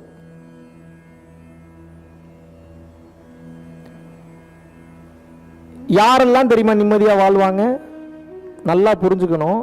ஞானம் எதுக்கும் கட்டுப்படாதது. ஞானம் எதுக்கும் கட்டுப்படாது. ஞானத்துக்கு எண்டே கிடையாது, மாற்று கருத்தே கிடையாது. ஆனா நம்ம வாழ்றது சொசைட்டியில வாழ்றோம். அப்ப சொசைட்டிக்கு தகுந்த மாதிரி சில பல நெளிவு சுழிவுகளோடு வாழ்ந்து தான் ஆக வேண்டும். ஆனால் நம்ம மனசு எப்படி இருக்கணும், வலிக்க கூடாது. அப்படின்னா இவன் அல்லது இவள், இந்த குழந்தை அல்லது இந்த பொருள் எதுவும் என்னோடது கிடையாது அப்படின்றதுல ஆழமாக இருந்தால்தான் நீங்கள் ஞானம் பெற முடியும். சில பல பேர் உங்க கூட வாழும்போது, உங்க குழந்தைகள் உங்க கூட வாழும்போது உங்களை பார்த்து பயந்து போயிருப்பாங்க, சொல்ல மாட்டாங்க. உங்களோட சண்டை போட்டு எதிர்த்து பேசுற மாதிரி இருந்தாலும் அவங்களுக்குள்ள ஆழமா ஒரு பயம் இருக்கும். என்ன பயம் இருக்கும் அப்படின்னா, இப்படி இருக்கிறோம், நமக்கு ஒரு சில ஆசைகள்லாம் இருக்கு, ஊர் சுற்றணும்னு ஆசை இருக்கு, இங்கே போய் இதை பார்க்கணும்னு ஆசை இருக்கு, அங்கே போய் அதை பார்க்கணும்னு ஆசை இருக்கு, ஒரு கிளப்புக்கு போய் ஒரு டான்ஸ் ஆடணும்னு ஆசை இருக்கு. கேட்டால் திட்டிடுவாங்களோ, அடிச்சிருவாங்களோ, மிதிச்சிருவாங்களோ, இந்த பயத்தில் இருக்கும்போது நினச்சி பாருங்க. இப்போ நம்ம என்னென்ன சேட்டை பண்ணோம்னு நமக்கு தெரியும், தெரியுமா தெரியாதா? நமக்கு தெரியும், மற்றவங்களுக்கு தெரியும். நமக்கு தெரியுமா தெரியாதா? உங்கள் புள்ள மட்டும் அந்த இன்பத்தை அனுபவிக்க போகும்போது உங்களுக்கு எப்படி கோபம் வருது? அப்போ உங்களுடைய அடுத்த பதில் என்னவாக இருக்கும்? நாங்கள் எப்படி தெரியாமல் போனோமோ அவன் அப்படியே தெரியாமல் போயிட்டு வரட்டும். என்னங்க இப்போ என்னுடைய அடுத்த கேள்வி என்னன்னா, தெரியாமல் போயிட்டு வந்தா உங்களுக்கு நண்பனாக இருப்பானா உங்களுக்கு எதிரியாக மாறுவானா? அவன் நண்பனாக இருப்பானா எதிரியாக மாறுவானா? நேக்கு போக்கான ஆள் எப்படி இருக்கணும்? அவன் என்னெல்லாம் பண்ணுறான்றதை நீங்கள் கூடவே இருந்து தெரிஞ்சுக்கணும். அப்போ தான் அவனையும் அந்த பிரச்சனையில் சிக்க விடாமல் அவனையும் பாதுகாத்து கூட்டு வர முடியும். அப்போ நீங்கள் ஃப்ரெண்டாக இருக்கணுமா எதிரியாக இருக்கணுமா? இப்போ பிரச்சனை என்ன? நான் ஒரு அப்பா, நான் ஒரு ஸ்ட்ரிக்டான ஆள், நான் ஒரு அம்மா, நான் ஒரு ஸ்ட்ரிக்டான ஆள், நான் சொல்கிறதான் நீ கேட்கணும், நீ இப்படித்தான் இருக்கணும். பசங்கனாவே தப்பு பண்ணி தான் கற்றுப்பாங்க, அனுபவம் பண்ணி தான் கற்றுப்பாங்க. ஆனால் அவங்க தப்பு பண்ணுறது குழந்தையா போய் நிற்கக்கூடாது. அவங்களோட ஆசைகளுக்கு துணையாக நிற்க வேண்டும். அந்த ஆசை நல்ல ஆசையா கெட்ட ஆசையான்னு நீங்கள் கூட இருந்து கைட் பண்ணுற அளவுக்கு முதல்ல உங்களுக்கு பொறுமை இருக்கணும், பக்குவம் இருக்கணும், அதை வழி நடத்தக்கூடிய தெளிவும் ஞானமும் இருக்கணும். இத்தனை இருந்தால் தான் உங்கள் பிள்ளையவே வளர்க்க முடியும். இல்லாட்டினா நீங்கள் எப்படி இப்படி மனவேதனையில் கஷ்டப்பட்டுட்டு இருக்கீங்களோ அதே மாதிரி உங்கள் பிள்ளையும் கஷ்டப்படுவான். இதெல்லாம் யார் சொல்லி கொடுத்து வரும்? எந்த ஸ்கூல்லையும் கிடையாது. இந்த உலகத்தில் இருக்கக்கூடிய ஒரு ஸ்கூல், ஒரு யூனிவர்சிட்டியில கூட கிடையாது. எது கிடையாது? இந்த தெளிவும் இந்த ஞானமும் கிடையாது. இது எப்படி வரும், எப்போ வரும் சொல்லிடலாமா? $1 trillion சீக்ரெட் சொல்லிடலாமா, சொல்ல வேணாமா? ஈஸியாக கேட்குறீங்க. $1 trillion சீக்ரெட்டுன்ற சொல்லி கொடுன்றீங்க. ஈஸியாக எப்படி சொல்லித்தரது? எதை நம்பி சொல்லித்தரது? உங்களுக்கு அப்படியே பெரிய பெரிய மேட்டர்லாம் அப்படியே அசால்ட்டாக சொல்லிக்கிட்டு இருக்கேன். நீங்கள் தான் புரிஞ்சுக்க மாட்டீங்க. புரிஞ்சுக்கிட்டீங்கன்னா நல்லா இருப்பீங்க. சொல்லிடலாம்ல அந்த மேட்ரை. இது எப்போ வரும் இந்த பக்குவம் அப்படின்னு வந்து பார்த்தீங்கன்னா நல்லா புரிஞ்சுங்க. அது என் பொருள் இல்லை, நானே என்னது கிடையாது. அது எப்படி என் பொருளாக இருக்கும்? அப்போ அது என் பொருள் இல்லை, அது ஒரு உயிர். அது எப்படி பார்க்கணும்? அது ஏதோ ஒரு உயிர், ஆனால் அது ஏன் உயிர் கிடையாது. அதுவும் ஒரு உயிர். அந்த உயிருக்கு ஏதோ ஒரு வேலை இருக்கு இங்கே வர்றதுக்கு, அதனால வந்திருக்குது. அதுக்கு நம்ம உடலை பயன்படுத்தி இருக்குது, நம்ம சுற்றுப்புறத்தை பயன்படுத்தி இருக்குது. அப்ப அந்த உயிரும் அதுக்கு தனி கர்மா இருக்கு, தனி ட்ராக் இருக்கு, தனி லைட் பிரிட்ஜ் இருக்கு. அது அதுல போனா தான் ரீச் ஆக முடியும். இதுக்கு நாம் போய் ஒன்றும் பண்ண முடியாது. நான் என்ன பண்ணோம்? உதவி செய்யலாம், உபத்திரம் செய்யக்கூடாதுன்னா அது அந்த ஆன்மாவானது அதனுடைய உச்சகட்ட நிலையான மெய்ஞான நிலையை அடைவதற்கு நான் எப்படி இருக்கணும் அப்படின்னா உதவிகரமாக இருக்க வேண்டும்னு பார்க்க ஆரம்பிச்சிட்டீங்கன்னா இந்த பிடிப்பு வராது உங்களுக்கு. இப்ப நடந்துகிட்டு இருக்கிறது என்ன கூத்து நடந்துகிட்டு இருக்குன்னா அதை ஒரு உயிரா பார்க்க மாட்டீங்க. அதை எப்படி பார்க்குறீங்க அப்படின்னா, எப்படியோ வந்துருச்சு, நம்ம கிட்ட ஏதோ சேர்ந்து வாழ்ந்துகிட்டு இருக்கு, எப்படியோ கூட போய்கிட்டு இருக்கு, இது என் குடும்பத்தில் இருக்கிறனால இது என் ப்ராப்பர்ட்டின்னு நினைக்கிறீங்க. அப்போ அதை கண்ட்ரோல் பண்ண முயற்சி பண்றீங்க. நான் சொல்கிறது தான் கேட்கணும். என்னுடைய அனுபவம் தான் பெருசு. நான் தான் பெரியாள், நீங்கள்லாம் யாரும் பெரியாள் கிடையாது. நான் சொல்கிறது படி நீ வாழு அப்படின்னு சொல்லி அந்த உயிரை என்ன பண்ணுறீங்க? கண்ட்ரோல் பண்ண ட்ரை பண்ணுறீங்க. கண்ட்ரோல் பண்ணும்போது நல்லா புரிஞ்சுக்குங்க, ஒருத்தனை கண்ட்ரோல் பண்ணால் கண்ட்ரோலில் வைக்க முடியுமா? அன்பை காமிச்சா கண்ட்ரோலில் வைக்க முடியுமா? கண்ட்ரோல் பண்ணால் எத்தனை வருஷம் நீங்கள் கண்ட்ரோலில் வச்சிருவீங்க? நீங்கள் வாய்ப்பு இருக்கா?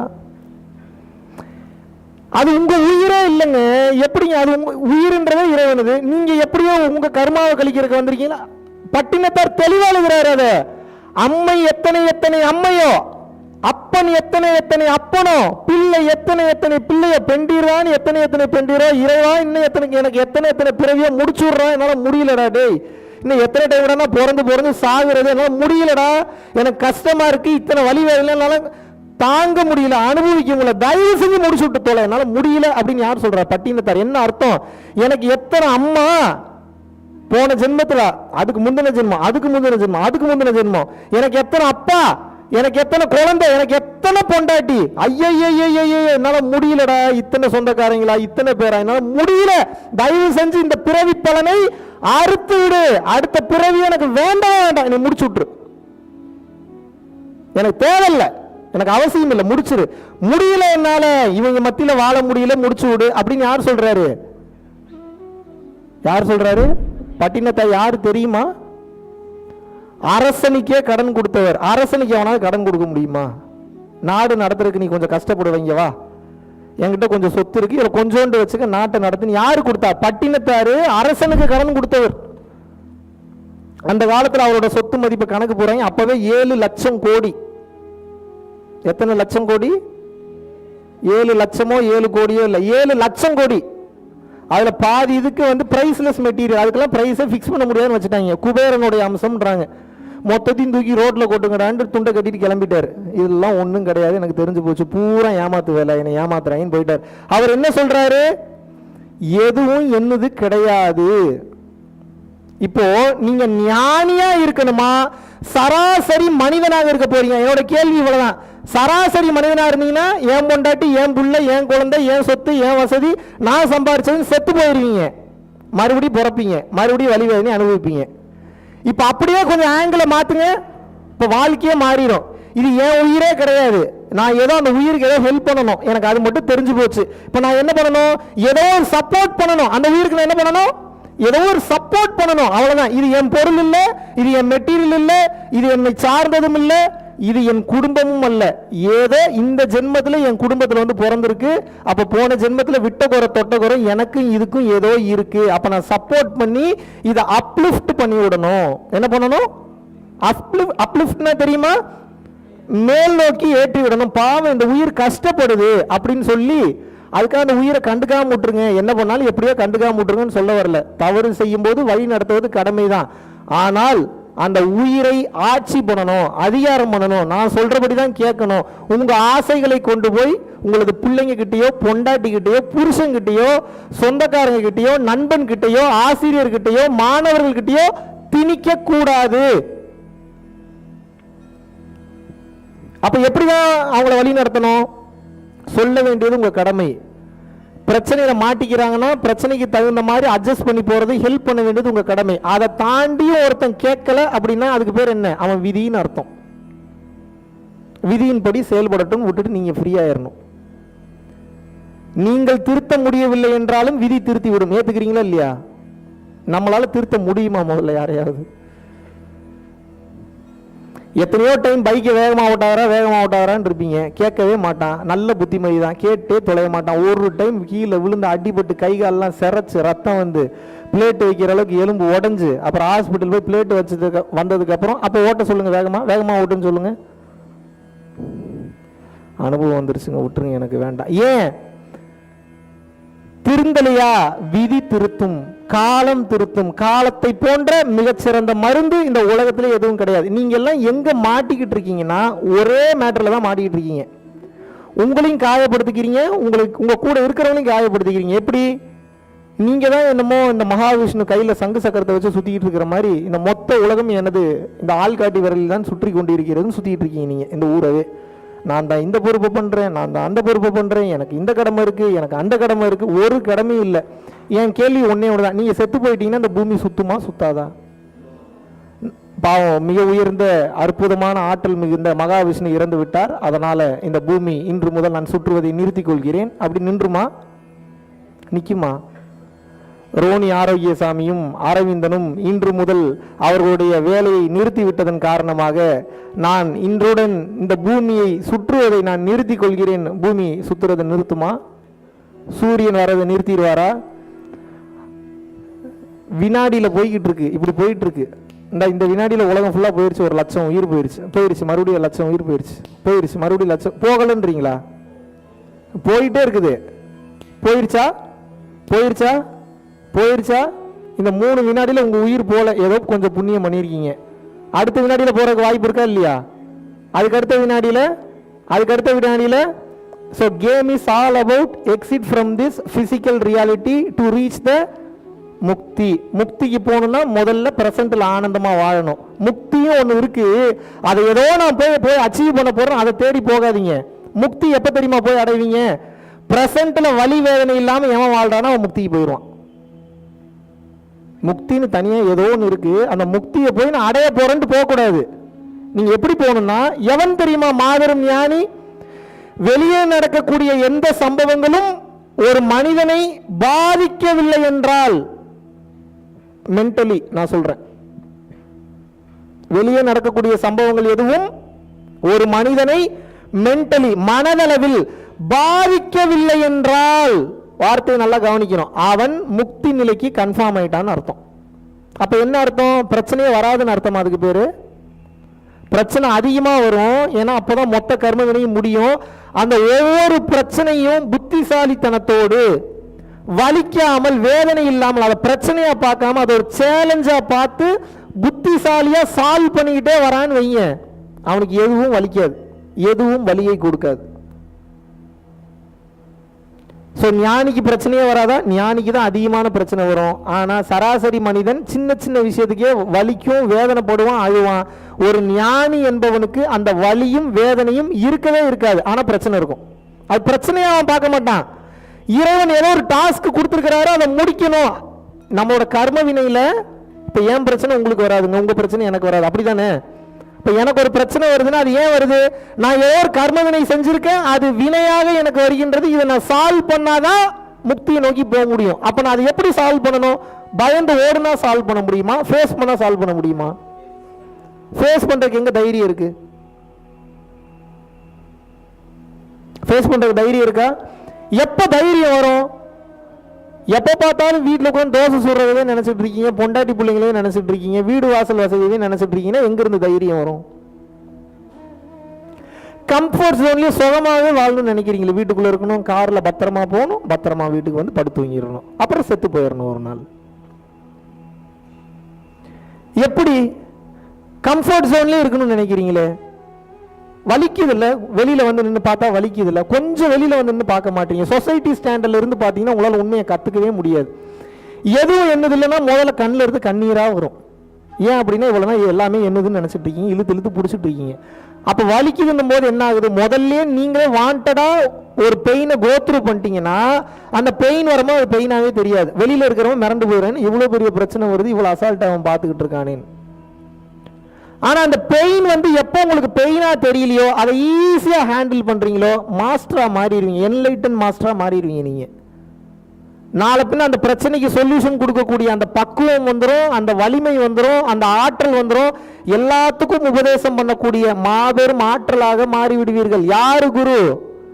பிரச்சனையை சமாளிக்க தெரிந்த ஒவ்வொருவனும் குரு தான். யாரு உயர்ந்த குரு? யாரு என்லைட்டன் பீயிங்? யாரு என்லைட்டன் குரு? சாக துணிந்தவன் என்லைட்டன் குரு. ஏன் உங்களுக்கு வலிக்குது? சாகிறத பத்தி நினைக்கும் போது வலிக்குது. ஏன் சாகிறத பத்தி நினைக்கும் போது வலிக்குது? ஏன்னா வாழணுன்ற ஆசை இருக்கு. ஏன் வாழணுன்ற ஆசை இருக்கு? ஏன்னா சுகமா இருக்கு, ஒவ்வொன்றையும் அனுபவிக்கும் போது. தெரிஞ்சு போச்சு சாக போறோம்னு என்னைக்காவது ஒரு நாள். அப்ப புத்திசாலி என்ன பண்ணுவான்?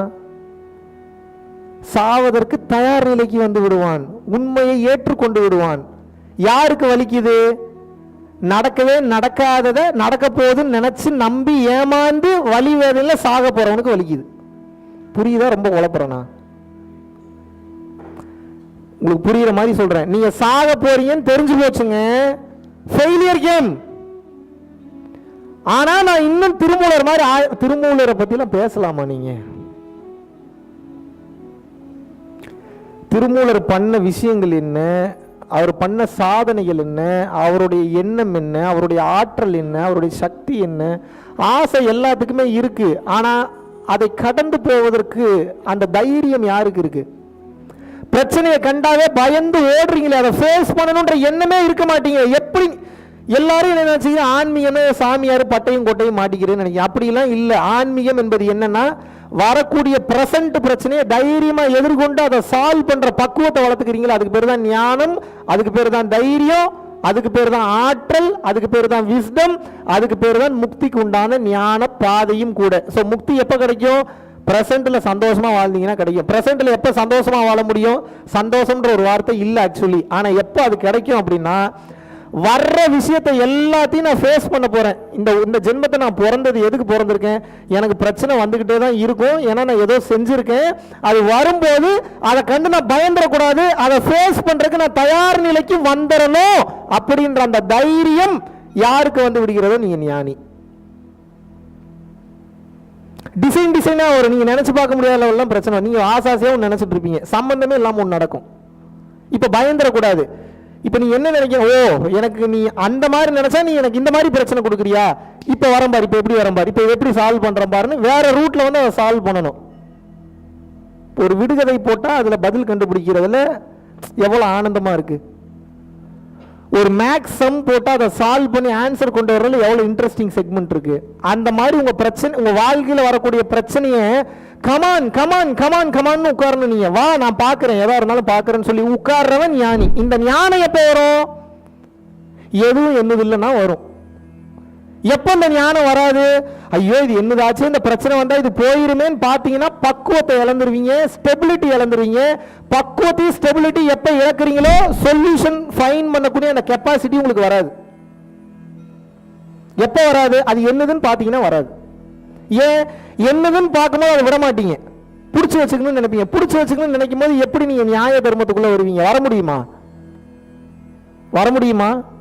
என்னங்க இப்படி முறைச்சு பாக்குறீங்க? பதில் சொல்லுங்க. என்னதுன்னு பார்க்கும்போது எப்படி தெளிவு வரும்? இப்ப இப்படி பாருங்க, இப்ப கொஞ்சம் இந்த மாதிரி பாருங்க, கொஞ்சம் வேற மாதிரி பார்க்கலாமா? இது என்னது இல்ல, இது எவனுன்னு இல்ல, இது இறைவனுக்கு சொந்தமானது. இப்போ ஒரு பிரச்சனை வருது, இப்ப ஸ்டெபிலிட்டி வருமா வராதா? ஷார்ப் ஆயிருவீங்க, போக்கஸ்டா இருப்பீங்க. ஏன்? உங்க விழிகள் எல்லாம் பெரிதாகி விடும். இப்ப ஞான ரீதியாவே சொல்றேன், எப்ப எதுவும் என்னது இல்லை அப்படின்ற தன்மைக்கு வந்துடுறீங்களோ டிட்டாச் ஆயிருவீங்க, மென்டலி டிட்டாச் ஆயிருவீங்க. கான்சியஸ்னஸ் எக்ஸ்பேண்ட் ஆகும். கான்சியஸ்னஸ் எப்ப எக்ஸ்பேண்ட் ஆகுதோ பிளிஸ்லயே இருப்பீங்க, ஆனந்த நிலையிலேயே இருப்பீங்க. அப்ப என்னன்னா உங்களோட ஒவ்வொரு ஸ்டெப்பையும் ஃபீல் பண்ணி வைக்க முடியும். இந்த கையை அப்படின்றீங்கன்னா, ஒரு கையை எடுத்து இப்படி நடக்கிறீங்கன்னா கூட இந்த கையை இப்படி எடுக்கக்கூடிய இந்த 2 வினாடியில் அந்த ஆனந்த நிலையை ஃபீல் பண்ணுவீங்க. ஒரு பிரச்சனையை அவ்வளோ ஃபோக்கஸ்டாக பார்க்க முடியும். இந்த ஸ்பைடர் மேனுக்கு ஒரு பொருள் கீழே விழுக போகுதுன்னா பட்டுன்னு கீழே விழுகும், ஆனால் எவ்வளோ பொறுமையாக பார்த்து அந்த பொருளை பிடிக்கிறான், அந்த மாதிரி ஆயிடுவீங்க. கையில இருந்து வெப்பு வருமாங்க அப்போ எனக்குன்னு கேட்காதீங்க. அந்த அளவுக்கு கான்சியஸ்னஸ் எக்ஸ்பேண்ட் ஆயிருன்னு சொல்றேன். கான்சியஸ்னஸ் எக்ஸ்பேண்ட் ஆயிடுச்சுன்னா சில பேர்னால உங்களை புரிஞ்சுக்க முடியாது. மனித நிலையில் இருக்கிறவங்க உங்களை தப்பா தான் புரிஞ்சுப்பாங்க, 100% தப்பா தான் புரிஞ்சுப்பாங்க. கண்டுக்காதீங்க, அவங்களுக்கு புரியாது. சில நேரத்தில் சிரிச்சு பேசுவீங்க, சில நேரத்தில் கோபமா பேசுவீங்க. ஏன்? உங்களோட பதிவுகள்லாம் வெளியேறிக்கிட்டு இருக்கும். ஆப்போசிட்ல இருக்கக்கூடிய பர்சனுக்கு என்ன தெரியும்? அவன் முழுக்க முழுக்க மனித வாழ்க்கையை வாழ்ந்துட்டு வந்துட்டு இருக்கிறான். அவனுக்கு உங்களை பத்தி என்ன தெரியும்? மிரர் மாதிரி இருப்பான். ஞானம் அடைந்து விட்டீர்கள் என்றால் ஒரு மிரர் மாதிரி இருப்பீங்க. ஆப்போசிட்ல இருக்கக்கூடிய பர்சனுக்கு தகுந்த மாதிரி ரிஃப்ளெக்ட் பண்ணுவீங்க, ரியாக்ட் பண்ணுவீங்க. அப்ப என்ன ஆகும்? உங்களை புரிந்து கொள்ள முடியாது. பைத்தியம் முடிச்சிடும். ஆப்போசிட்ல இருக்கிறவனுக்கு என்ன, இவன் எதுக்கு இப்படி இருக்கிறான்னே தெரிய மாட்டேங்குது. நேற்று ஒரு மாதிரி பேசுறான், இன்னைக்கு ஒரு மாதிரி பேசுறான். இன்னைக்கு எப்படி எல்லாத்துக்கும் எப்படி ஒரே பதிலே கொடுக்க முடியும்? நீங்க சொல்லுங்க. கேள்விக்கு பதில் இல்ல, கேட்கிறவனுக்கு தான் பதில். உங்க பேர் என்னன்னு வரிசையா ஒரு 5 பேர் கேட்கறான்னு. முதல்ல ஒருத்தங்க உங்க பேர் என்ன அப்படின்னா என் பேர் மகாவிஷ்ணுன்னு சொல்லுவேன். இன்னொருத்தங்க உங்க பேர் என்ன, ஓங்கி அறைவன் அவனு. 3வது ஒரு ஆள் கேட்கறான் உங்க பேர் என்னன்னா கெட்ட கெட்ட வார்த்தையில திட்டுவேன் அவனை நான். மூணாவது ஒரு ஆள் கேட்குறான், உங்கள் பேர் என்னங்க அப்படின்னு வந்து கேட்டாங்கன்னா நான் வீட்டுக்கு போயிட்டு வந்து சொல்கிறேங்கன்னு சொல்லுவேன். 5வது ஒரு ஆள், 4வது ஒரு ஆள், அப்புறம் 5வது ஒரு ஆள், அவங்க உங்கள் பேர் என்னங்க அப்படின்னு வந்து கேட்டாங்கன்னா உங்களை பார்த்தா எனக்கு ரொம்ப பிடிச்சிருக்குங்கன்றேன். எப்படி கேள்வி ஒன்று தான், பதில் எப்படி இத்தனை மாறுது? முதல் ஒரு ஆள் உங்கள் பேர் என்னன்னு கேட்குறான், அவனுக்கு உண்மையாகவே என் பேர் தெரிஞ்சுக்கணும்னு ஆசை, அதனால அந்த கேள்வியை கேட்குறான், அதனால பேர் சொல்கிறேன். 2வது ஒரு ஆள் உங்கள் பேர் என்னங்கன்னு கேட்குறான். எதனால கேட்குறான்? திமிர்த்தனத்தில் கேட்குறான், உங்கள் பேர் என்ன. வார்த்தையை நம்பக்கூடாது, அவனுடைய உள்ள ஏன் அந்த கேள்வி கேட்குறான், உங்கள் பேர் என்னங்கன்னு கேட்குறதுல அவ்வளோ அகங்காரம் வெளிப்படுது. நீ அவ்வளோ பெரிய டேஷான்னு கெட்ட வார்த்தையில வேறு மனசு நினைக்கிறேன், அதனால தான் ஓங்கி அறை விழுகுது அவனுக்கு. அடுத்த ஒரு ஆள் உங்கள் பேர் என்னங்கன்னு கேட்குறான், வீட்டுக்கு போயிட்டு வந்து சொல்கிறேங்க அப்படிங்கிறேன். ஏன்? இதுக்கப்புறம் இங்கே நான் நின்னா அவனுக்கு வேற ஏதாவது ஒரு பிரச்சனை நடக்க வாய்ப்பு இருக்கு. ஸோ அவனும் வீட்டுக்கு போகணும், நானும் வீட்டுக்கு போகணும், அப்புறம் வந்து சொல்றேன்றப்ப அவன் அந்த பிரச்சனையிலிருந்து தப்பிச்சிடறான். இப்போ கேள்வி ஒன்று தான், பதில் எத்தனை? இப்போ கேள்விக்கு பதிலாக கேட்குறவனுக்கு பதிலா நீங்கள் கேள்விக்கு மட்டுமே பதில் எதிர்பார்க்குறீங்க, எப்படி ஞானம் வரும்? ஒரு சில பேர் என்கிட்ட வந்து கேட்பாங்க, இன்னும் நேற்று ஒரு மாதிரி பேசுனீங்க, இன்னைக்கு ஒரு மாதிரி பேசுகிறேன். ஒரு நல்ல குருவினுடைய நோக்கம் கேள்விக்கு பதில் சொல்வதில்லை, என்னத்தையாவது சொல்லி உங்களை அமைதியில் ஆழ்த்திடணும். அதான் ஒரு நல்ல குருவினுடைய நோக்கம். ஏன்? நல்ல குருவுக்கு தெரியும், எவன் ஒருவன் ஆழ்ந்த அமைதிக்கு செல்கின்றானோ அவனுடைய எல்லா கேள்விகளுக்கும் பதில் அவனுக்குள்ளேயே இருந்து பிறக்கும்ன்றது தெரியும். அப்போ நோக்கம் என்ன அப்படின்னா உங்களை அமைதியில் ஆழ்த்துவது தானே தவிர கேள்விக்கு பதில் சொல்றது கிடையாது. நீங்க இஷ்டத்துக்கு கேள்வி கேட்பீங்க, எங்க அப்பா அம்மா என்ன உங்களை பதில் சொல்றதுக்கா பெற்று விட்டுருக்காங்க? எதுக்கு என்னை பெற்று விட்டுருக்காங்க? எனக்கு ஒரு வேலை இருக்கு, அதை நோக்கி நான் போகணும். I am very selfish. நாளைக்கே இறைவன் வந்துட்டு இதெல்லாம் விட்டுட்டு என் கூட வாடானா டாட்டா பாய் பாய் காமிச்சிட்டு போயிட்டே இருப்பேன் நான். நீங்களே எனக்கு முக்கியமே கிடையாது. முடிஞ்ச அளவுக்கு என்னத்தை நான் சொல்லிக் கொடுக்கல, எல்லாத்தையும் சொல்லிக் கொடுத்துட்டேன். கருணைன்ட்டேன், சரணாகதின்ட்டேன், தவம்ட்டேன், பயிற்சியும் சொல்லிக் கொடுத்துட்டேன். வேற என்ன சொல்லிக் கொடுக்கணும்? வேற என்ன இருக்குதுன்னு நினைக்கிறீங்க? என்கிட்ட ஒன்றும் கிடையாது, எதுவும் கிடையாது, எதுவும் கிடையாது. கோடி கோடியாக நான் சொத்து சேர்த்து வச்சிருக்கேன். நான் ரொம்ப சுயநலவாதி. எதில் இறைவன் வந்துட்டாருன்னா நான் யாரையும் பார்க்க மாட்டேன். நான் இன்னைக்கு இல்லை, என்னைக்குமே சொல்லுவேன், இறைவன்ற ஒருத்தர் வந்துட்டாருன்னா யாரையும் பார்க்க மாட்டேன். சில நேரத்தில் சிரிச்சு பேசுவேன், டக்குன்னு ஒரு மாசம் போனே பேசணும்னு தோணாது. ஏன்? உங்ககிட்ட எப்படி உறவுல இருக்கிறோம் அந்த மாதிரி இறைவன்கிட்ட மாபெரும் உறவுல இருக்கிறேன். அவன்கிட்ட நான் எப்படி நான் ஒட்டி உறவாடுறது, எப்படி நான் ஆனந்த நிலையில் இருக்கிறது? நீங்க எப்படி பாக்குறீங்க? நல்லா பேசிக்கிட்டு இருந்தாரு, இப்ப பேசவே மாட்டாருங்க. இதெல்லாம் ஏன் எக்ஸ்பிளைன் பண்ணுறேன்னா, நாளை பின்ன உங்களுக்கு கான்சியஸ்னஸ் எக்ஸ்பேண்ட் ஆகும்போது உங்களுக்கு இப்படிலாம் நடக்கும். உங்களை சுற்றி இருக்கிறவன்லாம் டென்ஷனுக்கு வருவான், பிரச்சனைக்கு வருவான், இப்படிலாம் கேள்விலாம் கேட்பான். பதில்லாம் சொல்லிக்கிட்டு இருக்க முடியாது அவங்களுக்கு. எத்தனை பேருக்கு பதில் சொல்லுவீங்க? ஒரு ஸ்மைல். ஏன் ஞானிகள்லாம் பெரிய பெரிய கேள்வி கேட்டால் சிரிச்சுட்டு போகிறாங்கன்னு தெரியுது. அப்போ உனக்குலாம் புரியாத, அப்படி ஓரமாக போய் விளாட்றா, ஏன்டா உயிர் எடுக்கிற? எப்படி சொல்கிறாங்க ஞானிகள்? என்ன சொல்கிறாங்க?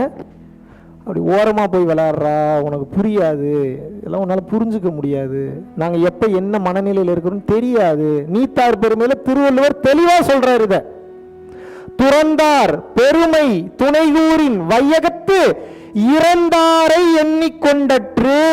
அப்படின்னா என்ன அர்த்தம்? ஞானம் பெற்ற ஒருவனை பற்றி விமர்சனம் செய்வது என்பது இதுவரை இந்த உலகத்தில் மொத்தமாக பிறந்து இறந்த மொத்த உயிர்களையும் கணக்கெடுத்து சொல்வதற்கு ஈக்குவலானதுங்கிறார். அப்படி சொல்ல முடியுமா? அப்ப இவனை பத்தி பேசாதங்கிறார். நான் சொல்லல, யார் சொல்றாங்க? யார் சொல்றாங்க? ஞானம் பெற்ற ஒருவன். இப்ப நீங்களே ஞானம் பெற்றுட்டீங்கனாலும் எல்லாத்துக்கும் எல்லா விளக்கமெல்லாம் கொடுத்துட்டு இருக்காதீங்க. எத்தனை பேருக்கு எத்தனை விளக்கம் கொடுப்பீங்க? இவங்க எல்லாம் வெளியில இருக்கக்கூடிய கேம் விளையாடிட்டு இருக்காங்க. நம்ம எந்த கேம் விளையாடுறோம்? உள்ள இருக்கக்கூடிய கேம் விளையாடுறோம். உள்ளுக்குள்ள எரிமலை வெடிச்சு செவறிக்கிட்டு இருக்கு. அதை சரி பண்றதுக்குள்ள நமக்கு உயிர் போகுது. என்னடா பண்றது? ஒவ்வொரு நாளும் ஒவ்வொரு ஃபீலா இருக்கு, ஒவ்வொரு டென்ஷனா இருக்கு.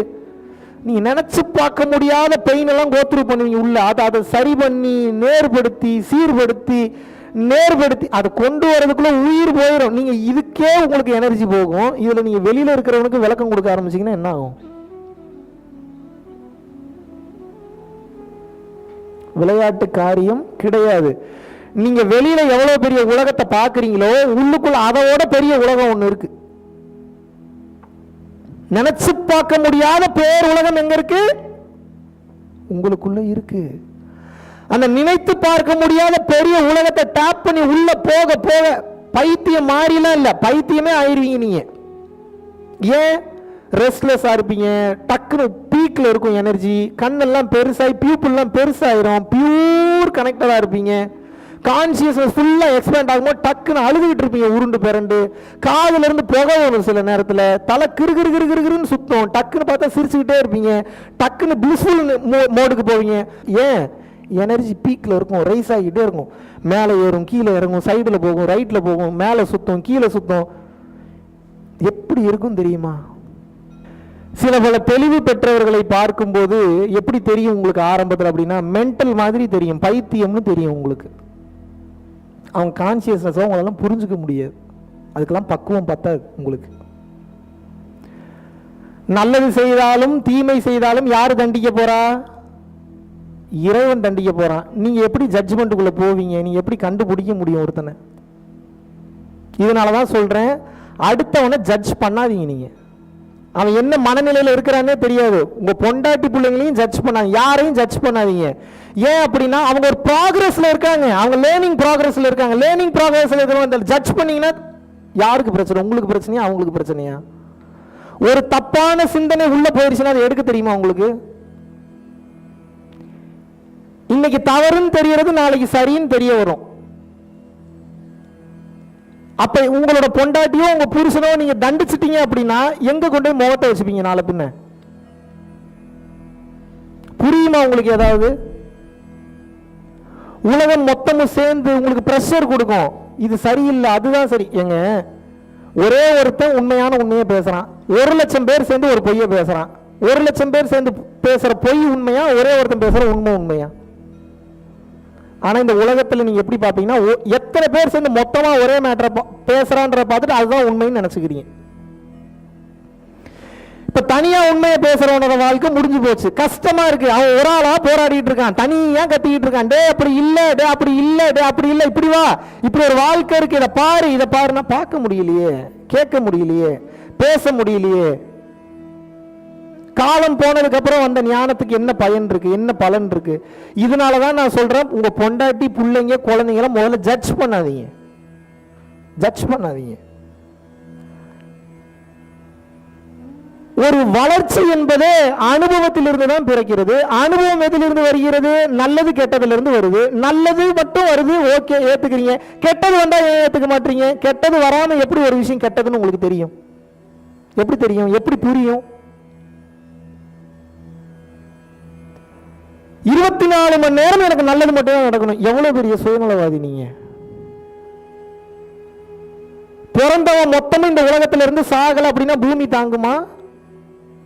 பால் அழியலன்னா தயிர் வருமா? தயிர் அழியலன்னா மோர் வருமா? மோர் அழியலன்னா வெண்ணெய் வருமா? வெண்ணெய் அழியலன்னா நெய் வருமா? நெய் இல்லைன்னா எப்படி தொட்டு நக்குவீங்க நீங்க? ஆஹா சூப்பரா இருக்கு இன்னைக்கு நெய். எப்படி வரும்? எங்கிருந்து வரும்? அழிவு எனும் தத்துவத்தை ஏற்றுக்கொள்வதே இல்லை. அழிவு எனும் தத்துவத்தை ஏற்றுக்கொள்ளவில்லை என்றால் ஞானம் எங்கிருந்துங்க பிறக்கும்? எங்கிருந்து பிறக்கும்? எப்படி அழிவு எனும் தத்துவத்தை நீங்கள் ஏற்றுக்கொள்ள வேண்டுமோ அதை போலவே படைத்தல், காத்தல், அழித்தல், இந்த 3 தன்மையும் இறைவன் தான். படைத்தலை ஏத்துக்கிறீங்க, காத்தலை ஏத்துக்கிறீங்க, அழித்தலை ஏத்துக்கவே மாட்டீங்க. எவன் அழித்தலை ஏற்றுக்கொள்கிறானோ அவன் ஞானி. அழித்தலை முதல்ல ஏத்துக்கணும், எது அழிந்தாலும் ஏத்துக்கணும். ஏன்? everything is coming into a different forms. தோன்றுவது மறையும், மறைந்தது தோன்றும். கலர் மாறும், சைஸ் மாறும், ஷேப் மாறும், எல்லாம் மாறும். ஆனா மாறும், ஆனா வந்துடும். ஏன் பிடிச்சு வைக்கணும்னு நினைக்கிறீங்க? தோத்து போக போகுதுன்னு தெரிஞ்சு போச்சு, அழிஞ்சு போக போகுதுன்னு தெரிஞ்சு போச்சு. ஏன் அதை பிடிச்சு வைக்கணும்னு நினைக்கிறீங்க? அது எப்படி பிடிச்சு வைக்க முடியும்? காத்தை பிடிச்சு வைக்க முடியுமா உங்களால? காற்றின் தன்மையில் இருக்கிறவனை மட்டும் எப்படி பிடிச்சு வைக்க முடியும் உங்களால? இறைவன் ஒரு பொக்கிஷத்தை உங்களிடம் கொண்டு வந்து கொடுக்கின்றார் என்றால் அது எதுக்கு? நீங்க மட்டும் அனுபவிக்கிறதுக்காகவா இல்ல அனைவரும் அனுபவிப்பதற்காகவா? அந்த பொக்கிஷத்தை அப்பதான் கண்ணு மாதிரி காட்டுறாரு. பணமாக இருந்தாலும் சரி, பொருளாக இருந்தாலும் சரி, வசதியாக இருந்தாலும் சரி, எதுவாக இருந்தாலும் சரி, உங்களுக்கு எதுக்கு கொடுக்கிறாரு? கொடுத்தா என்ன பண்ணுவான்னு பாக்குறாரு. சுயநலத்தில் பயன்படுத்தினீர்கள் என்றால் அழிந்து விடுவீர்கள். சுயநலம் வேண்டாம். இந்த உயிரானது, இந்த பொருளானது, இந்த பதவியானது, இந்த பொறுப்பானது அனைவருக்கும் பொதுவானது. இதை நான் மற்றவங்களுக்கு எப்படி பயன்படுத்தணும்னு பார்த்தீங்கன்னா அதுதான் ஞானம். புரியுதா நான் பேசுறது? ஏதாவது அனைவரும் எந்த வாழ்க்கையை வாழ்றீங்க?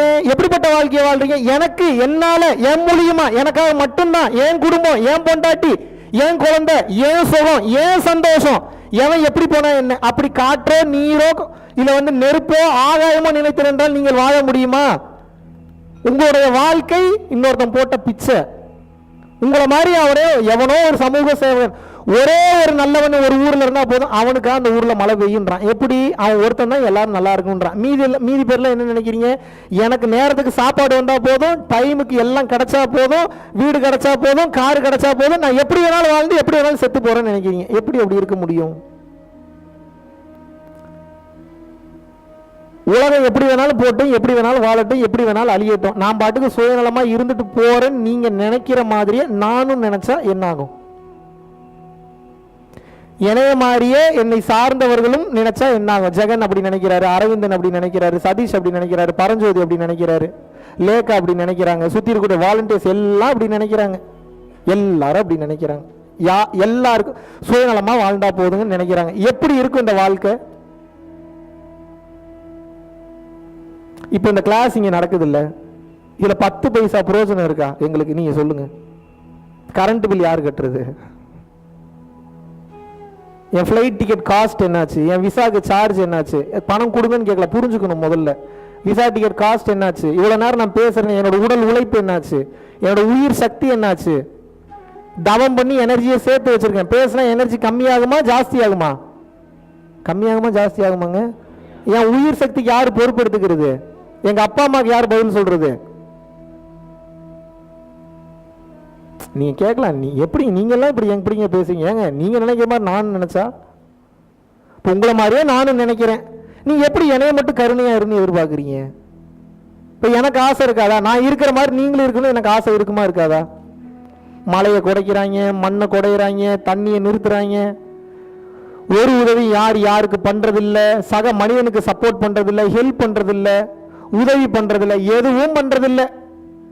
காலையில பால் பாக்கெட் வருதா, தண்ணி இருக்கா, கலக்கி சாப்பிட்டோமா, வேலைக்கு போறதுக்கு காடி இருக்கா, ஊத்துறதுக்கு என்ன இருக்கா, டச் அண்ட் கோ சரியா வேலை செய்யுதா, ஸ்மார்ட் டேக் வேலை செய்யுதா, உள்ள போறோமா வெளியே வரமா, பாஸ்போர்ட் இருக்கா, சாப் பண்ணோமா, வெளியே வந்தோமா, இதைத்தான் பாக்குறீங்க. இதெல்லாம் நடக்கிறதுக்கு நாடுன்னு ஒண்ணு வேணும், வீடுன்னு ஒண்ணு வேணும், தண்ணின்னு ஒண்ணு வேணும். இல்லைன்னா செத்து போயிடுவோம். அடுத்து பெத்து வச்சிருக்கீங்க பிள்ளைங்கன்னு ஒண்ணு, அதுக்கு என்னத்தை விட்டு வச்சுட்டு போக போறீங்க அடுத்த ஜென்மத்துக்கு? கோடி கோடியா பணமா?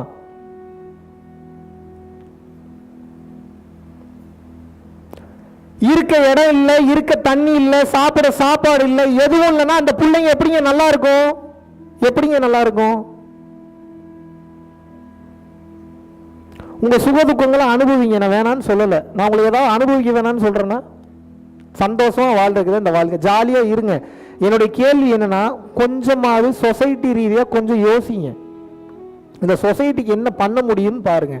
ஏன் சொசைட்டிக்கு என்ன பண்ண முடியும்னு பார்க்க சொல்றேன் அப்படின்னா, போக போக போக போக கலியுகம் முத்த என்ன ஆகும்னா, இந்த உலகம் சார்ந்த விஷயங்களில் கவனம் செலுத்த வேண்டும் என்ற எண்ணம் யாருக்குமே வராது. போனை உருவாக்கிடுவீங்க, லேப்டாப் உருவாக்கிடுவீங்க, டிவி மேனுஃபேக்சர் பண்ணிடுவீங்க, மைக் ரெடி ஆக்கிடுவீங்க, கேமரா உருவாக்கிடுவீங்க. ஒரு மலையை நீங்க உருவாக்கி காட்டுங்க, நீங்க தான் பெரிய அறிவாளியாச்சு. உங்களை மாதிரி அறிவாளி தான் உலகத்திலே பார்க்க முடியாது. ஒரு மலை, ஒரு மவுண்டனை, ஒரு பாயிண்ட் ஆஃப் மினரல் கூட மிஸ் ஆகாம இயற்கை எப்படி கிரியேட் பண்ணிருக்கோ, அதே மினரல்ஸோட பாயிண்ட் ஒரு டிராப் மிஸ் ஆகாம நீங்க கிரியேட் பண்ணி காட்டுங்க, பண்ணுங்க. எதுக்கு மலைக்கு போறீங்க? சின்ன மேட்ரு. உங்க ரத்தம் இருக்குல்ல, ஒரே ஒரு டிராப் ஆஃப் பிளட் என்ன காம்பினேஷன்ல இருக்கோ அப்படியே செயற்கையா உருவாக்கி காட்டுங்க. நீங்க காம்பினேஷன் மிஸ்ஸே ஆகக்கூடாது. இதுல எத்தனை ஹைட்ரஜன் இருக்கோ, எத்தனை ஆக்சிஜன் இருக்கோ, எத்தனை ஓசோன் இருக்கோ, அப்படியே அதுல இது வரணும். எத்தனை மினரல் இருக்கோ அப்படியே வரணும். பண்ண முடியுமா? முடியுமா?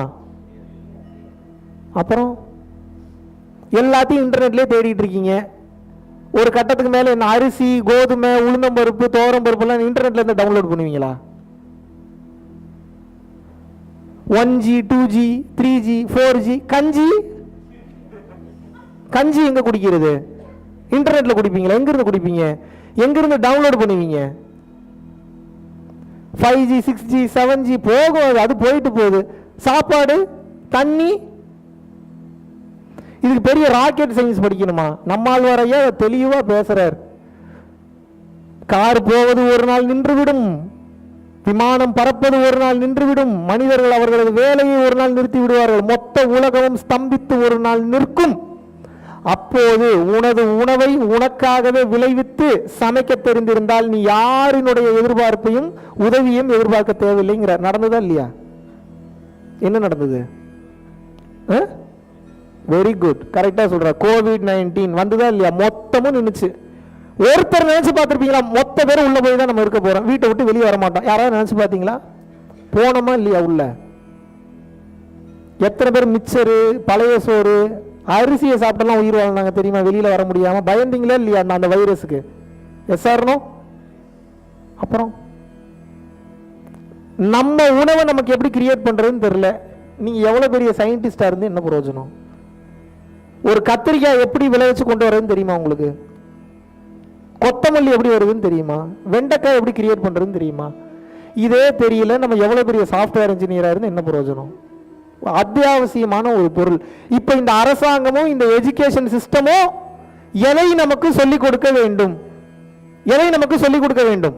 விவசாயத்தை சொல்லிக் கொடுக்கணும், அன்பை சொல்லிக் கொடுக்கணும், அது நம்ம உயிர்னு சொல்லிக் கொடுக்கணும், 4 பேருக்கு ஹெல்ப் பண்ணுன்னு சொல்லிக் கொடுக்கணும், மார்க் எடுக்கிறதுனாலும் பரவாயில்லடா நல்ல மனுஷனா இருன்னு சொல்லிக் கொடுக்கணும். இப்ப நினைச்சு பாருங்க, ஒரு வினாடி நினைச்சு பாருங்க, கொஞ்சம் நினைச்சு பாருங்க. நடக்கத்தான் மாட்டேங்குது. நினைச்சாவது பார்ப்போம். நினைச்சாவது, நினைக்கிறதுக்கு என்ன காசு? பெருமாளையே அடிக்கடி சொல்றாரு, நினைக்கிறதுக்கு கஞ்ச பிசாயத்தனம் பண்றாங்க, ஏன்னே தெரியலங்க அப்படிங்கிறாரு. நினைக்கிறதுக்கு என்ன? அடிக்கடி அந்த வார்த்தையை சொல்லுவார். சும்மா தானே நினைக்கிறோம். காடி எடுத்துட்டு போகும்போது பக்கத்துல வள்ளலார் இருக்காரு, அவர் ஏன் வள்ளலார் எங்க அப்பன் அப்படின்னு நினைச்சிட்டே காடி ஓட்டுங்க பாரு. நானே அவ்வளவு நாள் அதை பண்ணி பார்த்தது இல்லை. ஆஹா பரவாயில்ல, நல்ல மேட்டரா இருக்கே. ஆமா இல்ல, நினைச்சு பாக்குறேன். பக்கத்துல வள்ளலாரோ சிவானந்த பரமஹம்சரோ உட்கார்ந்து வந்தா எப்படி இருக்கும்? எப்படி இருக்கும்? ஏன் நினைச்சா வரமாட்டாங்களா அவங்க? சர்வ வியாபிகள் அகிலம் எங்கும் பரவி இருக்காங்க, உட்கார்ந்து வர மாதிரி நினைக்கிட்டுமே, போய் டிராப் பண்ணட்டும், நம்ம மறுபடியும் நம்ம கூட ரிட்டர்ன் வராங்க. அப்படி ஒரு நிமிஷம் நீங்க நினைச்சு பார்க்கணும். இப்ப எப்படி நினைக்கணும்னா, அரசாங்கமும் இருக்கக்கூடிய மனிதர்களும் சக உறவினர்களும் அனைவரும் இந்த மனநிலையில இருக்காங்க. எந்த மனநிலை? உங்ககிட்ட இருந்து எதையும் எதிர்பார்க்கல. இந்த உயிர் எப்படி நல்லா இருக்கும்? இந்த உயிருக்கு நம்ம என்ன செய்ய முடியும்? என்ன கொடுக்க முடியும்? எப்படியெல்லாம் இந்த உயிருக்கு நம்ம சப்போர்ட் பண்ண முடியும்? எப்படியெல்லாம் துணை நிற்க முடியும்? இந்த உயிரை எப்படி அரவணைச்சு போக முடியும்? இந்த உயிருக்கு நம்ம என்ன கொடுத்து மாற்ற முடியும்? இப்படி உங்களை சுத்தி இருக்கிறவங்க எல்லாரும் நினைச்சாங்கன்னா உங்க வாழ்க்கை எப்படி இருக்கும்? எப்படி இருக்கும்? கவர்மெண்ட் இப்படி நினைக்குது, உங்க பக்கத்து வீட்டுக்காரர் இப்படி நினைக்கிறான், உங்க பொண்டாட்டி பிள்ளைங்க இப்படி நினைக்கிறாங்க, எல்லாரும் இப்படி நினைக்கிறாங்க. அந்த சமுதாயம் எப்படி இருக்கும்? எப்படி இருக்கும்? இப்ப எப்படி நினைக்கிறீங்க? அவன் சம்பாதிக்கிறான், அவன் வேலையை பார்க்கறான், இல்லை எனக்கு என்ன வேலை? என் பொண்டாட்டி உண்டு, என் பிள்ளை உண்டு, என் வேலை உண்டு, என் குழந்தை உண்டு, இப்படியே வாழ்ந்து இப்படியே செத்து போறேன்னு நினைக்கிறீங்க. எங்க இருந்து ஒற்றுமை வரும்? ஆல்ரெடி மதத்தை காரணம் காட்டி, மொழியை காரணம் காட்டி, ஜாதியை காரணம் காட்டி, வண்ணங்களை காரணம் காட்டி நம்மளை பிரிச்சுக்கிட்டு இருக்கான். போதா குறைக்கு அவனுக்கு சப்போர்ட்டிவா வேற நம்மளும் இதே மனநிலையில வாழ்றோம். எப்படி இந்த சமூகம் நல்ல நிலைக்கு போகும்? ஒரு வீடு நல்லா இருந்தா அந்த தெரு நல்லா இருக்கும், அந்த தெரு நல்லா இருந்தா அந்த சிட்டி நல்லா இருக்கும், அந்த சிட்டி நல்லா இருந்தா அந்த மாவட்டம் நல்லா இருக்கும், அந்த மாவட்டம் நல்லா இருந்தா அந்த ஸ்டேட் நல்லா இருக்கும், அந்த ஸ்டேட் நல்லா இருந்தா அந்த நாடு நல்லா இருக்கும். இப்படியே ஒவ்வொரு நாடும் நல்லா இருந்தா உலகமே நல்லா இருக்கும். அப்ப மொத்த உலகமும் நல்லா இருக்கிறது எங்க தொடங்குது? தனி மனிதனுடைய சந்தோஷத்தில், தனி மனிதனுடைய பார்வையில், தனி மனிதனுடைய ஒழுக்கத்தில் தொடங்கல, தனி மனிதனின் கருணையில் தொடங்குகின்றது. ஒழுக்கமா இருக்கணும்னு நினைக்காதீங்க, இருக்க முடியாது. கருணையா இருக்கணும்னு நினைக்க, ஒழுக்கம் வந்துடும். எப்படி ஒரு காந்தமானது இரும்பு துகள்களை ஈர்த்து விடுகிறதோ, இரும்பை ஈர்த்து விடுகிறதோ, அதுபோல கருணை என்பது அனைத்து நல்ல குணங்களையும் ஈர்த்து விடும். எல்லாத்தையும் இழுத்துறோம். நீங்க சிலபஸ் தேடவே வேண்டாம். நான் எத்தனை நல்லதா இருக்கிறது, இப்படி நல்லா இருக்கிறது, அப்படி நல்லா இருக்கிறதா, எதெல்லாம் மாத்த, இப்படிதான் யோசிக்க வேண்டாம். அன்பா இருங்க, எல்லா குவாலிட்டியும் வந்துடும். சிம்பிளான ஃபார்முலா. அன்புனா என்ன? சும்மா இருக்கிறது, பேசாம இருக்கிறது பேர் அன்பு கிடையாது. அந்த உயிருக்கு நான் எப்படி நல்லது செய்ய முடியும்னு பார்த்துட்டீங்கன்னா அதுக்கு பேர் அன்பு. நீங்க அன்பா இருந்துட்டீங்கன்னா அந்த உயிருக்கு தெரிஞ்சிடும். ஏன்னா அந்த உயிரும் அன்பினால் தான் கட்டமைக்கப்பட்டுள்ளது. அவங்க கான்சியஸ் மைண்ட்ல உங்களை தப்பான ஆள்னு நினைச்சா கூட அவங்களுடைய ஆன்மா விட்டு கொடுக்காது. டேய் ஏதோ தப்பா நினைக்கிறடா, அவன் நல்லவன்டா அப்படின்னு எது சொல்லும்? அது எப்ப நடக்கும்? நீங்க அன்பா இருந்தா தான் நடக்கும். எப்போது ஒரு மனிதன் உண்மையான அன்போடு வாழ ஆரம்பித்து விடுகிறானோ காந்தமாக மாறி விடுகிறான். எப்ப காந்தமா மாறிடுறானோ சுத்தி இருக்கக்கூடிய அந்த எல்லா சக்தியும் அவனுக்கு கிடைச்சிடும். மனிதனுடைய அருள் மட்டும் கிடைக்காது. புதுசா ஒரு இடத்துக்கு போறானே, இப்ப இந்த இடத்துக்குன்னு ஒரு தேவதை இருக்கும், அந்த தேவதை உனக்கு ஃப்ரெண்ட் ஆயிரும். இவன் கேட்காம உனக்கு சப்போர்ட் பண்ணும். புதுசா வேற ஒரு இடத்துக்கு போறானா, அந்த இடத்துல ஏதாவது ஒரு அருட்சக்தி இருக்கா, ஒரு சித்தர் இருக்காரா, இவனுக்குள்ள புகுந்து உனக்கு வேணுங்கிறத கிளென்ஸ் பண்ணி விட்டு அவங்க பாட்டுக்கு அவங்க வேலையை பார்ப்பாங்க. இவன்ட்ட பர்மிஷன் கேட்கணும்னு அவசியமே இல்லை. நல்லது பண்றதுக்கு எதுக்கு பர்மிஷன் கேட்கணும்? கெட்டது நல்லவனுக்கு ஏதாவது பண்றதுனா தான் நல்லது கிட்ட பர்மிஷன் கேட்கணும். நல்லதுக்கு நல்லது பண்றதுக்கு எதுக்கு பர்மிஷன் கேட்கணும்? டக்கு டக்குன்னு வந்து நல்லது பண்ணிட்டு போவோம். நீங்க கண்ணுக்கு தெரிஞ்ச நல்லது மட்டும் தான் பாக்குறீங்க. அன்பா இருங்க, கண்ணுக்கு தெரியாத பெரிய பெரிய நல்லதெல்லாம் நடக்கும். யாரும் உங்களை ஒண்ணும் பண்ண முடியாது. இறைவன் கரெக்டா வழி நடத்தி கொண்டு போவார், கரெக்டா வழி நடத்தி கொண்டு போவார், அழகா தூக்கிட்டு போவார்.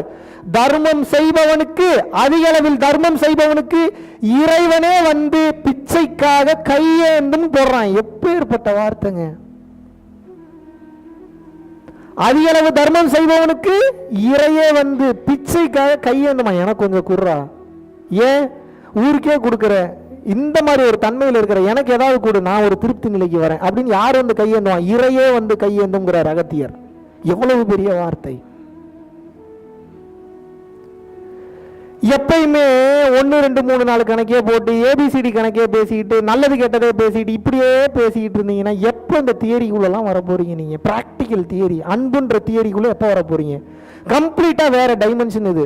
இது ஆனந்த நிலையோட உச்சம். ஒவ்வொரு வினாடியும் எப்படி இந்த பசில சால்வ் பண்றது, இந்த பிரச்சனையை எப்படி சால்வ் பண்றது, இதுல இருந்து நான் எப்படி வெளியில வர்றதுன்ற அந்த ஞானம் வந்துவிடும். ஆரம்பத்திலே இதெல்லாம் ஜெயிச்சிருவீங்க. நீங்க இப்ப ஆசைப்படுறீங்களா, குடும்ப வாழ்க்கை, பொண்டாட்டி பிரச்சனை, புள்ள, இதெல்லாம் ஆரம்பத்திலே டேக்கிள் பண்ணிடுவீங்க. இது ஒரு மேட்டரே கிடையாது. தூக்கி ஓரம் கட்டி வச்சுட்டு இருங்க வந்துடுறேன்னு சொல்லிட்டு அடுத்த கேமுக்கு போயிடுவீங்க. நீங்க இப்ப நீங்க மாட்டிட்டு இருக்கிறது பூரா இந்த கேம்லயே எனர்ஜி பூரா போயிட்டு இருக்கு, செத்து போய்கிட்டு இருக்கீங்க. இறைவன் மொத்தம் 36,47,546 மூச்சு உங்களுக்கு கொடுத்துருக்காருன்னு வச்சுக்கோங்க. ஒரு எக்ஸாம்பிளுக்கு சொல்றேன். இத்தனை வயசுல உங்களுக்கு 25 லட்சம் மூச்சு போயிடுச்சு, இன்னொரு 11 லட்சம் மூச்சு தான் இருக்கு. செத்து போயிடுவீங்களே, அப்புறம் அம்மானாலும் வராது, அப்பானாலும் வராது, யாரு கூப்பிட்டாலும் வராது. எங்க கொண்டு போய் முகத்தை வச்சுப்பீங்க? எங்க கொண்டு போய் முகத்தை வச்சுப்பீங்க? இதுக்காக மறுபடியும் நீங்க பிறந்து வருவீங்களா? எதை கத்துக்கிறதுக்கு? இதை கத்துக்கிறதுக்கு. இறைவன் உங்களுக்கு வேண்டும் என்கின்ற அனைத்தையும் அளவு கடந்து கொடுக்க தயார் நிலையில் இருக்கின்றான். ஆனால் அன்பு என்ற ஒன்றை மட்டும் உங்களிடம் எதிர்பார்க்கிறான். ஏன் அன்பா இருக்கணும்? ஏங்க, உங்க வீட்டுல கல்யாணம் பண்ண பொண்டாட்டி உங்க மேல அன்பா இருக்குன்னு நினைக்கிறீங்களா இல்லையா? பதில் சொல்லுங்க. உங்க புருஷன் உங்க மேல அன்பா இருக்குன்னு நினைக்கிறீங்களா இல்லையா? உங்க பிள்ளைங்க உங்க மேல அன்பா இருக்கணும்னு நினைக்கிறீங்களா இல்லையா? நீங்க அப்படி எத்தனை பேர் மேல அன்பா இருந்தீங்க? பிரபஞ்சம் என்ன சொல்லுது? நீ எதை கொடுக்கின்றாயோ அதை நான் உனக்கு பல மடங்கு திருப்பி கொடுப்பேன். நீங்க அன்பு கொடுத்திருந்தீங்கன்னா அன்பு பல மடங்கு திருப்பி வந்திருக்கும். கொடுத்தீங்களா? கொடுக்கவில்லை என்றால் பிரச்சனை வேற யாருக்கு இல்லை, உங்களுக்கு தான் பிரச்சனை. எனக்கு ஒரு பிரச்சனையும் இல்லை. அன்பா இருக்கிறதுனால நான் ஜாலியா வாழ்றேன் என் வாழ்க்கையை. அன்பா இல்லைன்னா நான் மிதி வாங்கிட்டு அடி வாங்கிட்டு நான் சாக போறேன். இது என் சம்பந்தப்பட்டது. ஆக மொத்தம் கொடுப்பது திரும்பி பல மடங்கு வரும். கொடுக்க தயார் நிலையில் இல்லாதவனுக்கு எதுவும் திரும்பவும் வராது. கொடுத்தீங்களா? கடன் கொடுத்தீங்க, அன்பு கொடுத்தீங்களா? பணத்தை கொடுத்தீங்க, அன்பு கொடுத்தீங்களா? வெறுப்புணர்வு கொடுத்தீங்க, அன்பு கொடுத்தீங்களா? வாசி யோகம் தேவையில்லை, குண்டலினி யோகம் தேவையில்லை, அந்த யோகம் தேவையில்லை, இந்த யோகம் தேவையில்லை, ஒரு யோகமும் தேவையில்லை. அன்பை விட மிக சிறந்த யோகம் உலகத்திலேயே கிடையாது. கொடுத்தீங்களா? எப்படி ஒரு பொறாமை உணர்வு எப்படி வருது உங்களுக்கு? அவன் முடிச்சதுக்கு அவன் செய்யறதுக்கு அவன் அனுபவிக்கிறான், நல்லதோ கெட்டதோ. நீங்க எப்படி அதை கண்ட்ரோல்ல எடுக்கணும்னு நினைக்கிறீங்க? How is it possible? How can you do like that? Who gave the permission to do it? Final நான் சொல்ல வர்றது ஒன்னே ஒன்று தான். மொத்த இவ்வளோ நேரம் நான் பேசின மேட்டர் என்ன தெரியுமா? ஒரே வார்த்தை தான். என்ன? எது உங்களுக்கு கிடைக்கணும்னு நினைக்கிறீங்களோ அதை அதிகமாக கொடுங்க, இல்லைன்னா வராது. இவ்வளோதான் மேட்ரு. கொடுக்க எங்கே வரமாட்டேங்குது அப்படின்னீங்கன்னா நீங்கள் கொடுக்க தகுதி இல்லாதவர்னு அர்த்தம். கொடுக்கறதுன்னா என்ன, எதிர்பார்ப்புலாம் கொடுத்துக்கிட்டே இருக்கிறது, இதுதான் கொடுக்கறது. எதெல்லாம் உங்களுக்கு வேணும்னு நினைக்கிறீங்களோ அதெல்லாம் நீங்கள் கொடுக்கணும், யாருக்காவது கொடுக்கணும், இல்லைன்னா வராது. அன்பு வேணும்னா அன்பு கொடுக்கணும், அருள் வேணும்னா அருள் கொடுக்கணும், பிளஸ்ஸிங் வேணும்னா நீங்கள் யாராவது பிளஸ் பண்ணணும், உதவி வேணும்னா நீங்கள் வேறு யாருக்காவது உதவி பண்ணணும், சாப்பாடு உங்களுக்கு பசியில் எப்பயாவது தேவைப்படுதுன்னா நீங்கள் யாருக்காவது பசியில் சாப்பாடு கொடுக்கணும், பண உதவி எப்பயாவது உங்களுக்கு அவசரத்துக்கு கிடைக்கல அப்படின்னு நினைச்சா நீங்கள் அவனுக்காவது அவசர உதவிக்கு நீங்கள் பணம் கொடுக்கணும். ரோட்டில் உங்கள் காரு உங்கள் காடி பிரச்சனையாகி டயர் ப்ராப்ளம் ஆகி நிற்கிது அப்படின்னா நீங்கள் ரோட்டில் காடி வேற எவனா டயரில் பஞ்சராகி நின்னான்னா அதுக்கு நீங்கள் போய் உதவி பண்ணணும், இல்லைன்னா அந்த டைமில் உங்களுக்கு உதவி வராது. ஏன்? இதை கற்றுக்கிறதுக்கு தான் இந்த பிறவி எடுத்திருக்கீங்க. நீங்கள் செய்கிற பாவம்லாம் இறைவன் கணக்கு எடுத்துக்கிட்டே இருக்கிறாரு, பணம் சம்பாதிக்கலாம், கூடவே பாவத்தையும் சேர்த்து சம்பாதிச்சுட்டு இருக்கீங்க, மைண்டில் வச்சுக்கோங்க. மறுபடியும் சொல்கிறேன், பணம் மட்டுமே நோக்கம் என்று சென்றால் பாவத்தை அதிகமாக சம்பாதித்து விடுவீர்கள். பாவம் சேர்ப்பதற்கு நீங்கள் பயப்படணும், பணம் சேர்ப்பதற்கும் பயப்படணும். பணத்தை சேர்ப்பது தவறல்ல, புண்ணிய பணமாக சேருங்க. எப்போ அது புண்ணிய பணமாக மாறும்? சம்பாதித்த பணத்தில் தான தர்ம காரியங்கள் செய்யும் போதோ பிற உயிர்களை காயப்படுத்தாமல் கஷ்டப்படுத்தாமல் வரக்கூடிய பணமோ புண்ணிய பணமாக சேரும். இல்லைன்னா சேர்ந்த பணமே உங்களை அழித்து விடும், பெரிய பாவத்தை சேர்த்துட்டீங்கன்னு அர்த்தம். கிளியர்? பார்த்து தெளிவாக பக்குவமாக நடந்துக்கங்க. இன்றைய சத்சங்கத்தில் உங்கள் அனைவரிடமும் இந்த சத்தியத்தை பற்றி உரையாடி கொண்டிருப்பது மாபெரும் மகிழ்ச்சி, மிக சிறந்த சந்தோஷம். ரொம்ப ரொம்ப நன்றி.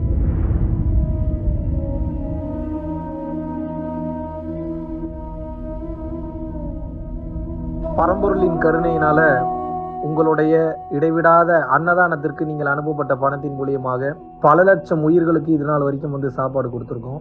ஸோ கொரோனாலேருந்து ஆரம்பித்து ஒரு நாள் கூட விடாமல் பல உயிர்களுக்கு வஸ்திர தானங்களாக இருக்கட்டும், படிக்க முடியாதவங்களுக்கு கல்வித்தொகை கட்ட முடிய விஷயங்களாக இருக்கட்டும், இல்லை ஸ்போர்ட்ஸ் ரீதியாக விளையாடக்கூடிய நல்ல மாணவர்களை அனுப்பி வைக்கக்கூடிய விஷயங்களாக இருக்கட்டும், அதை தொடர்ந்து பார்த்தீங்கன்னா ரெகுலராக மந்த்லி பேசிஸில் ஏழை குழந்தைகளுக்கு க்ரோசரிஸ் கொடுக்கறதாக இருக்கட்டும், இல்லை அவங்களுக்கு பார்த்தீங்கன்னா சேம் அவங்க விருப்பப்படுறவங்களுக்கு வீட்டு துணிமணிகள், வீட்டுக்கு தேவைப்படக்கூடிய மற்ற பொருட்கள் வாங்கி கொடுக்கறதாக இருக்கட்டும், எல்லா உதவிகளும் பார்த்தீங்கன்னா உங்களோட உதவினால தான் போயிட்டு இருக்கு. சாது சிதம்பர சுவாமிகள் வளநாட்டார் ஒரு வார்த்தை சொல்லுவார், பசித்தோர் முகம்பார் பரம்பொருள் அருள் கிட்டும் அப்படின்னு சொல்லுவார். வள்ளல் பெருமானும் ஜீவகாருண்யம் உள்ள சம்சாரிகளுக்கு எப்பேற்பட்ட சூழ்நிலையிலும் பார்த்தீங்கன்னா அவங்களோட லாபம் தடைபடாது, தொழில் பிரச்சனைகள் நிவர்த்தியாகும், அதை தொடர்ந்து வாழ்க்கையில குடும்ப பிரச்சனைகள் விலகும், அதுபோக குழந்தை சம்பந்தமான பிரச்சனைகள் எதுவாக இருந்தாலும் இந்த அன்னதானத்திற்காக நீங்கள் செய்யக்கூடிய ஒவ்வொரு ரூபாயும் அது உங்களுக்கு நிச்சயமாக புண்ணியமாக சேரும். புண்ணியத்தை கடந்த நிலையில் முக்தி பாதைக்கும் அது நிச்சயமாக உங்களை வழிநடத்தும். அதனால விருப்பப்படுறவங்க நம்மளுடைய பரம்பொருள் அறக்கட்டளையினுடைய சேரிட்டி ஆக்டிவிட்டீஸ்க்கு தங்களுடைய விருப்பப்படக்கூடிய நன்கொடையை கீழே உள்ள டெஸ்கிரிப்ஷன்ல இருக்கக்கூடிய அக்கௌண்ட் நம்பருக்கு செலுத்தலாம். இதற்குண்டான அந்த அருளை சித்தர்கள் உங்களுக்கும் உங்கள் குடும்பத்தாருக்கும் வழங்க வேண்டுகிறேன். குருவின் பரிபூர்ண அருளாசிகள். குரு கடாட்சம்.